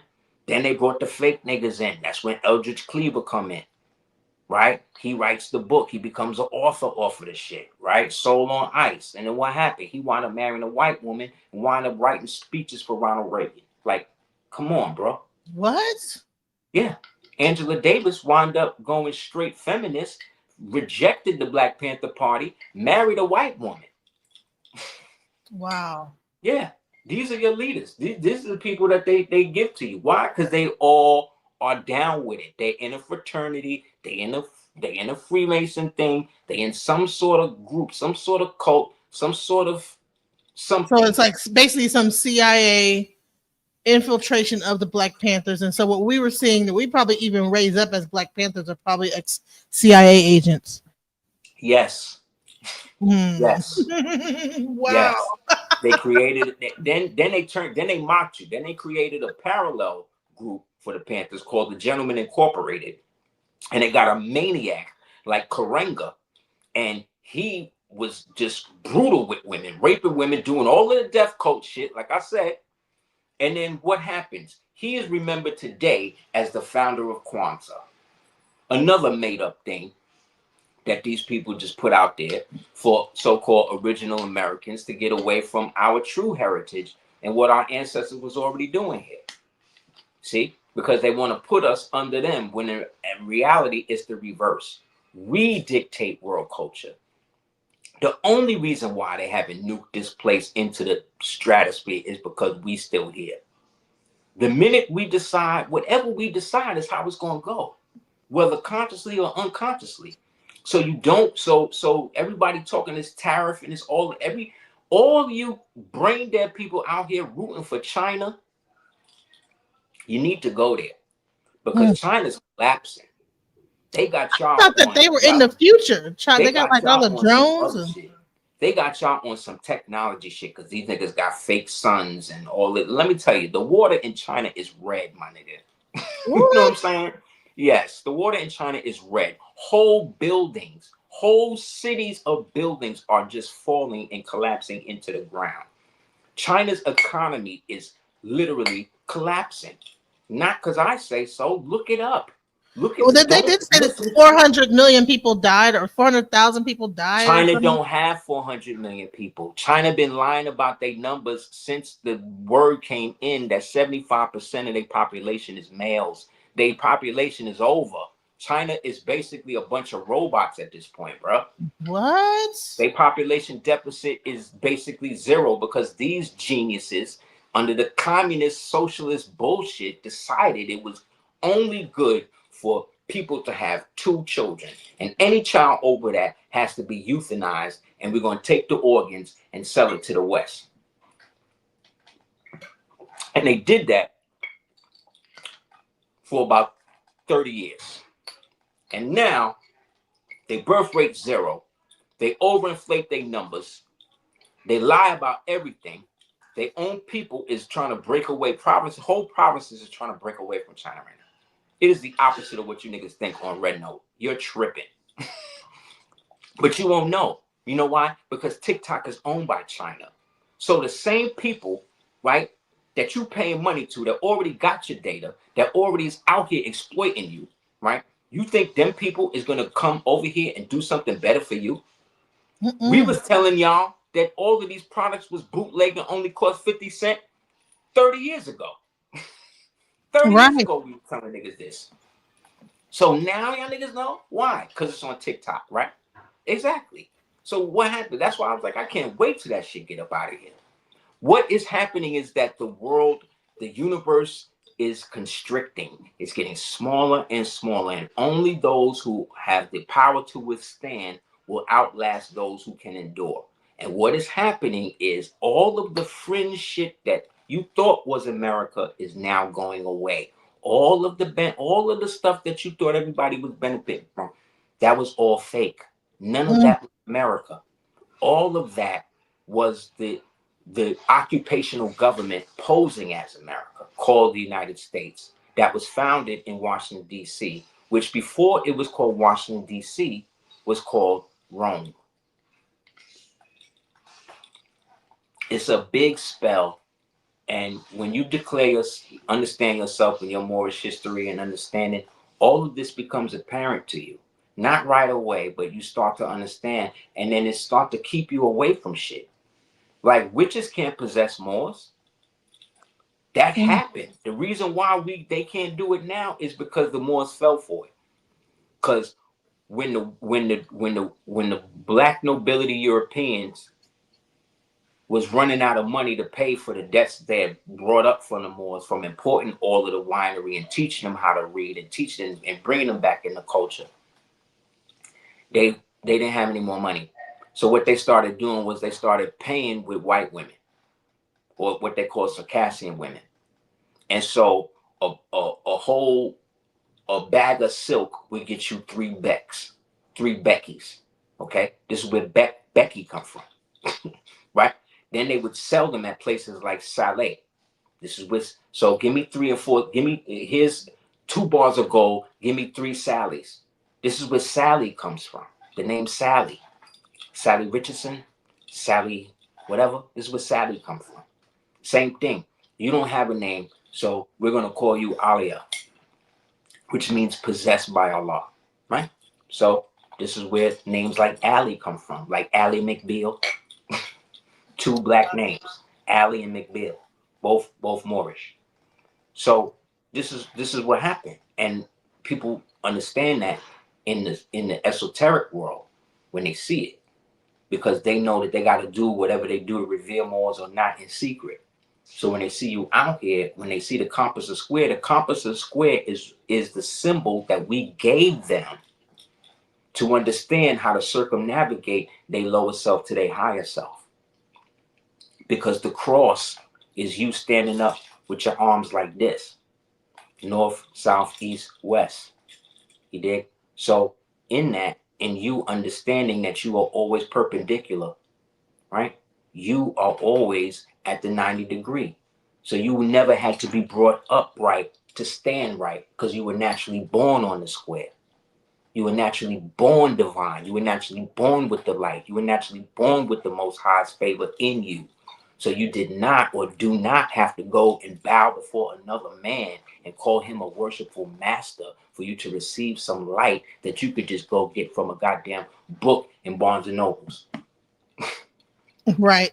They're trying to teach you, trying to trick you to spend 35 to 50 years to be what you naturally are, and then call it enlightenment. No, the age of enlightenment is when they tried to bury the Moorish Empire.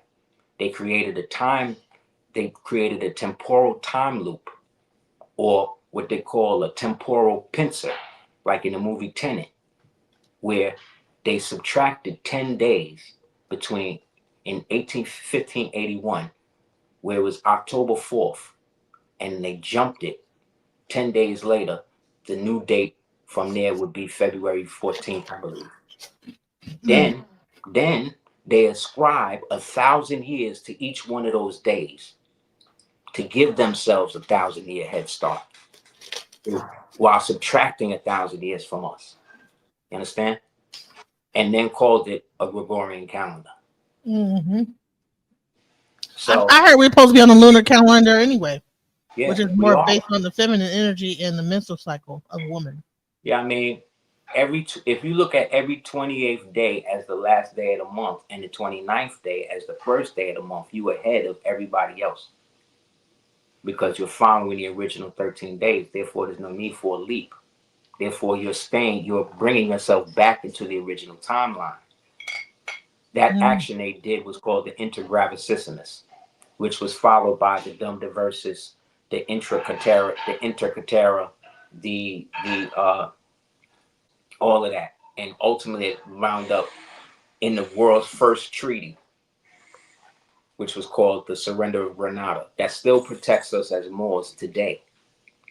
Scam Chan says that if Moors were so strong, how is it that they are just small potatoes today? Because he's gonna keep saying stuff in the chat until The somebody same addresses way what you he's are. saying.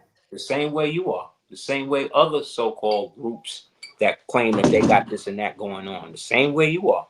The same way you got to sit there in a little room and type shit to try to antagonize or make Moors look like they something less because we're all in a fallen state. We all in a fallen state.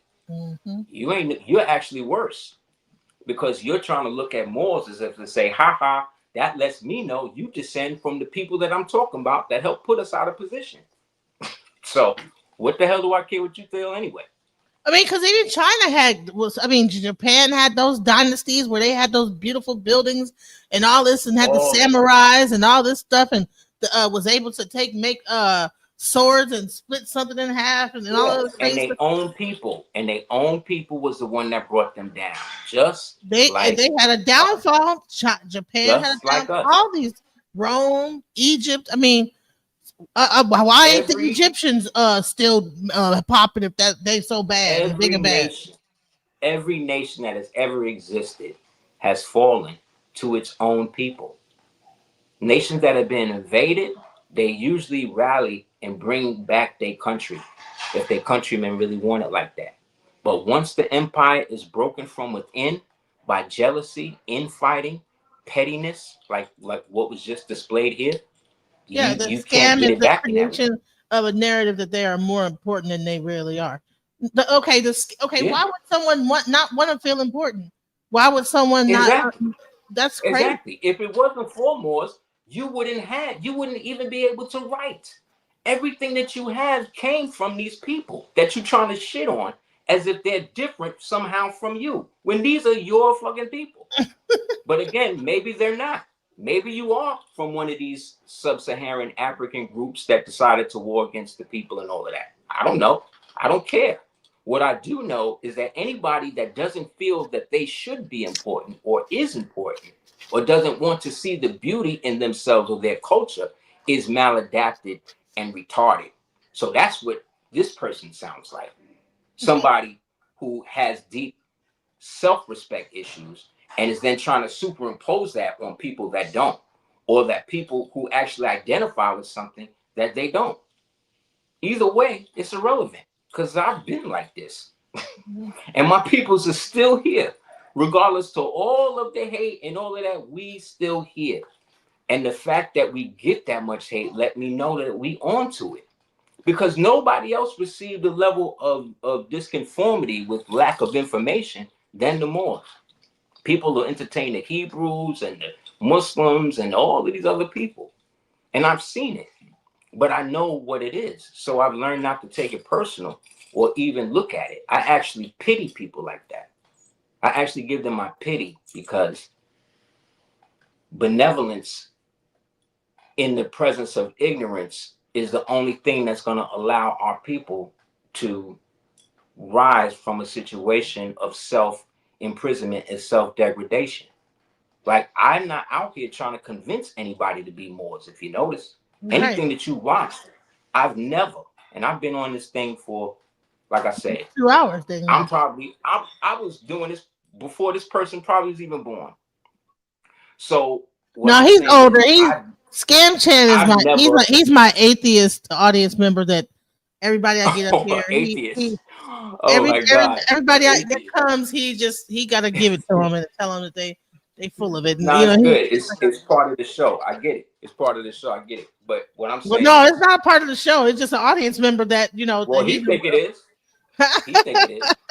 But I would say this is Either that way, what I'm the reason why I love I love what you're saying, because I've talked to several Moors, and the breadth of information and of a wide range of information that you could speak on, based on just the Moorish knowledge, it amazes me every time. You know, just like when I spoke to Sharif and Al Bay, I was like, wow, you know what I'm saying? Like, because some people just can only speak about one thing, and that's all they can talk about because they could be stuck in one little thing and can't go past that. If you're about a book, you can talk about that book. You can't get outside the book.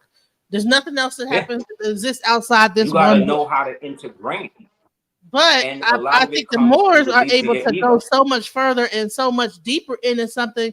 There, that's one part I appreciate about what they're talking about, is because they can talk about way more than just one book. I agree. And With I also pretty sound information and knowledge about it. Go ahead. Sorry. I agree. But what I was saying, I also think that everybody got their strength. The more strength may be what you just said. The Kemite strength may be about the healing and the wellness and getting people in tune mentally. The Hebrew thing might be about getting people to understand the biblical law if they into that. You understand? The NOI thing, that's like the other side of it, the so-called American Muslim, identity or whatever. And they all should be working in harmony. They all should be looking at each other like it used to be, because that's how I came up. The nation of gods and earths, they are now in charge of understanding the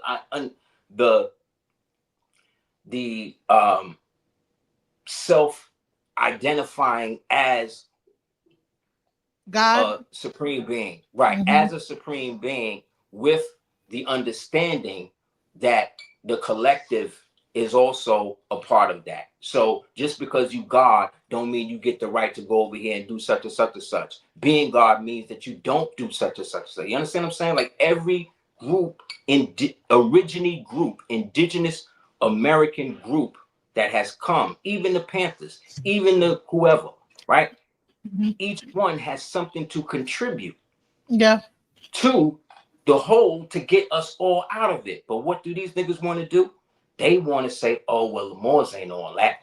This ain't all of that. The Hebrews ain't all of that. This one ain't all of that, right? And where's that gotten us? How is that productive? What is your solution? They have none.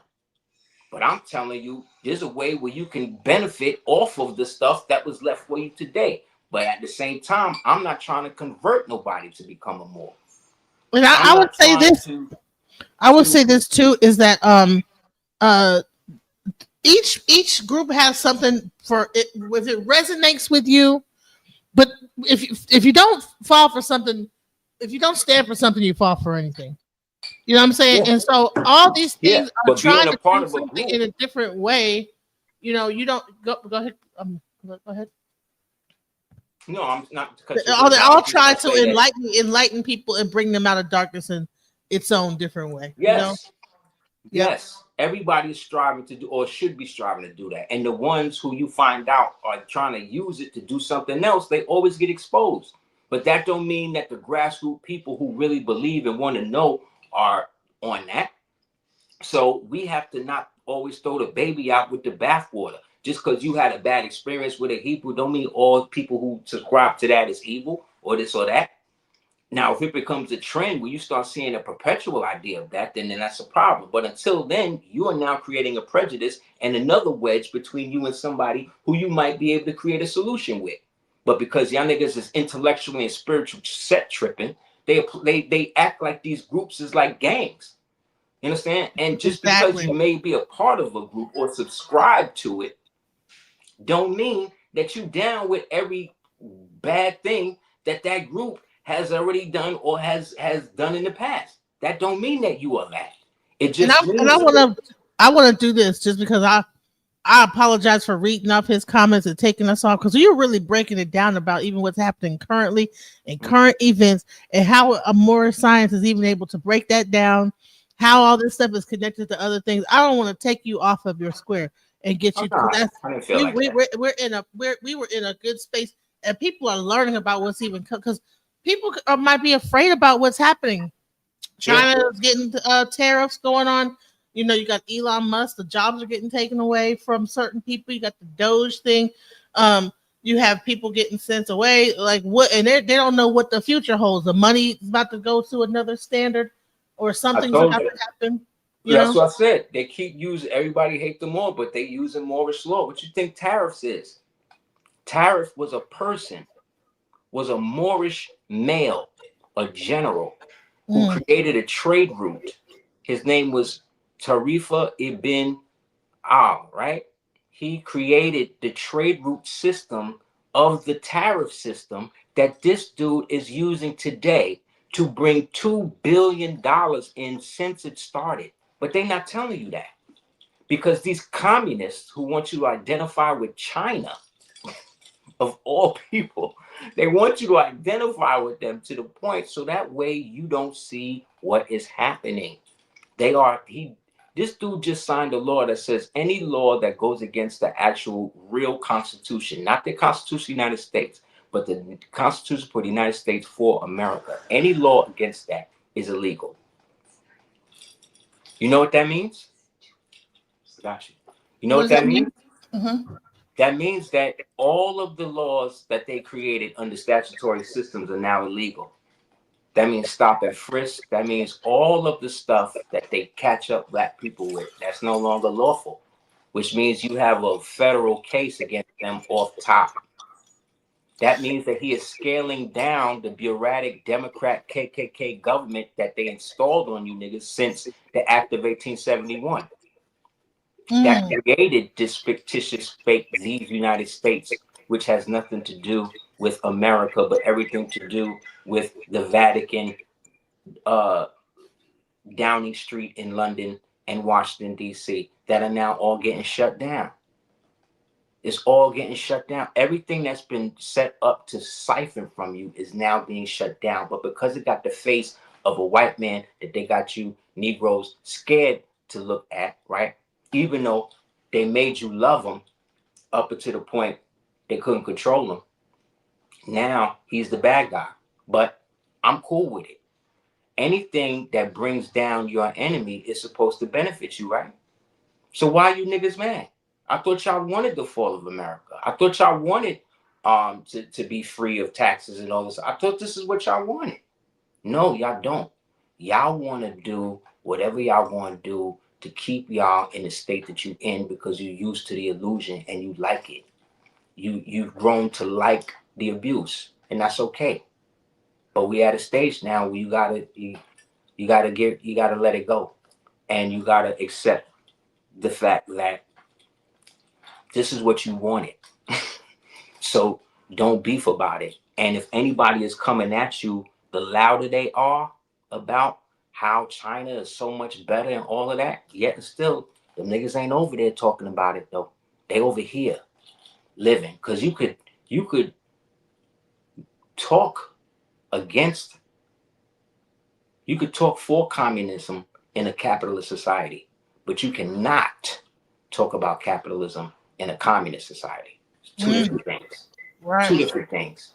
And you niggas have become too comfortable with feeling like you could just do whatever it is that you want, with be stateless out here with no nationality, sleeping with everybody else in the world, right? Instead of taking care of your own family, your own children, your own woman. Well, now is the time you're gonna see. So the best thing to do, get your house in order, get your family in order, declare your nationality, set up a private institution that will be able to fund your family, creating businesses and holding companies to be able to hold the assets that those companies have. And don't fall for somebody trying to give you grace by the strength of their hand, because it's a trap. You know what I mean? It's a trap. Man, listen, we've been here for 2 hours, and I know you got a Right? family to take care of. This is Yep. awesome. Yep. We gotta bring you back. We gotta bring you back another time. But this is Inshallah. absolutely beautiful, man. Thank you. I've learned so much. See, a lot of me bringing people on really be for me to learn too. You know what I'm Yep. saying? Because I don't be knowing.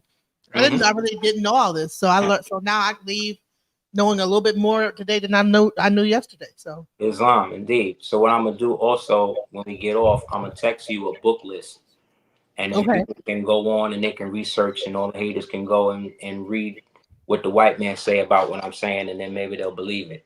You know what I'm saying? Right, and that's the one thing is that I mean, all these things that you're saying here, there are books. You're not just saying it because of you saw it on TikTok. Nah, I've been living it. I word. I don't even have TikTok. You know what I'm saying? I don't have Oh, nothing okay. except YouTube, Facebook, and my own app that people should go check out. If you haven't already, definitely check out the ADOT app. It's right now. It's on Google and Apple Play.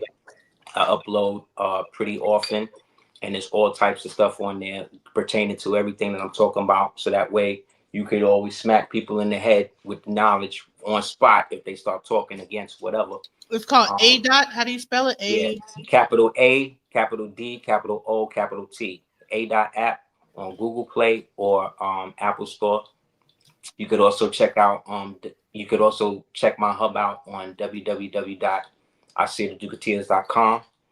Please check me out on YouTube. They've been having my page throttled for since 2008. So please go on, subscribe. I greatly appreciate it if you haven't already.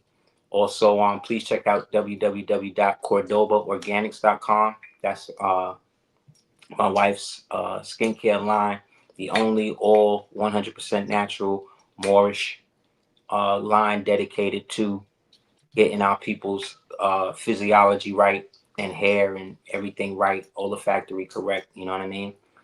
And And I would love to like set up an interview with your wife and maybe oh yeah, you and your I wife. told her 'Cause, she with it. yeah, She with yeah, it. definitely going to hear from the divine feminine because Yeah, I know to she's got balance it lots of out. You know. yes for sure. You know.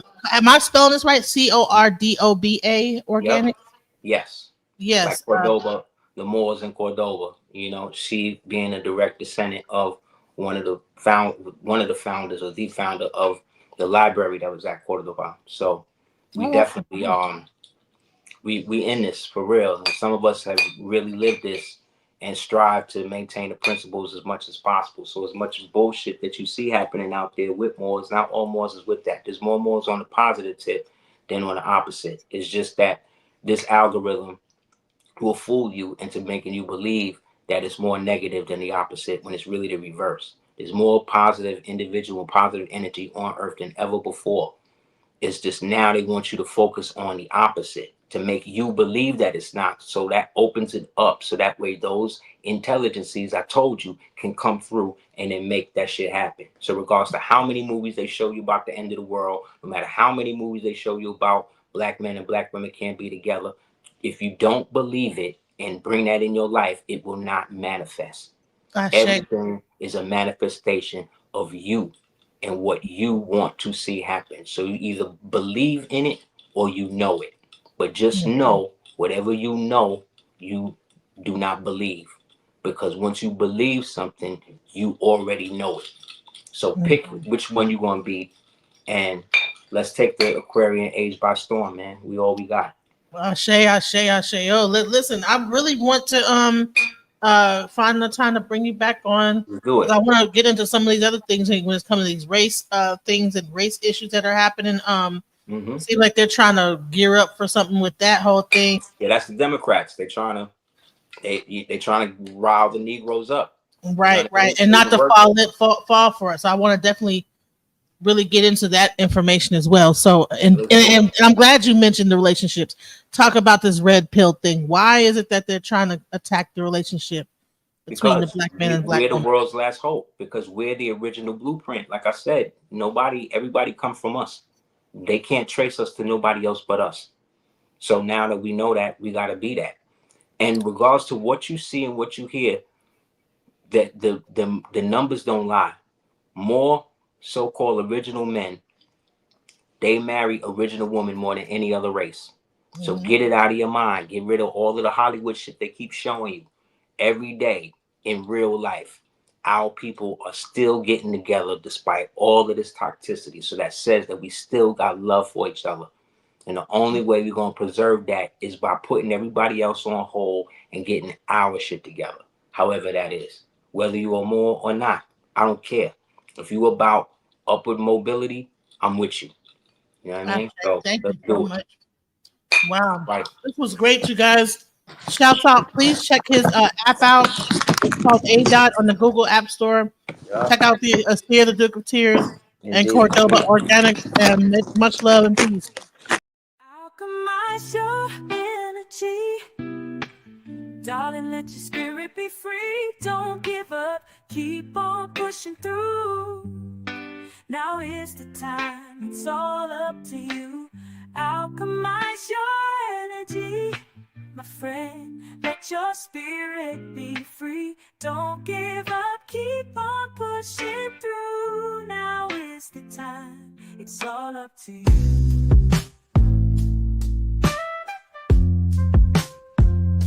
No matter the storm, but over tragedy. No matter the storm, but over tragedy. No matter the storm, we will always take flight. Keep on pushing through the darkness of night. There's no limit, let's reach for the sky. Shine so bright, from darkness to light.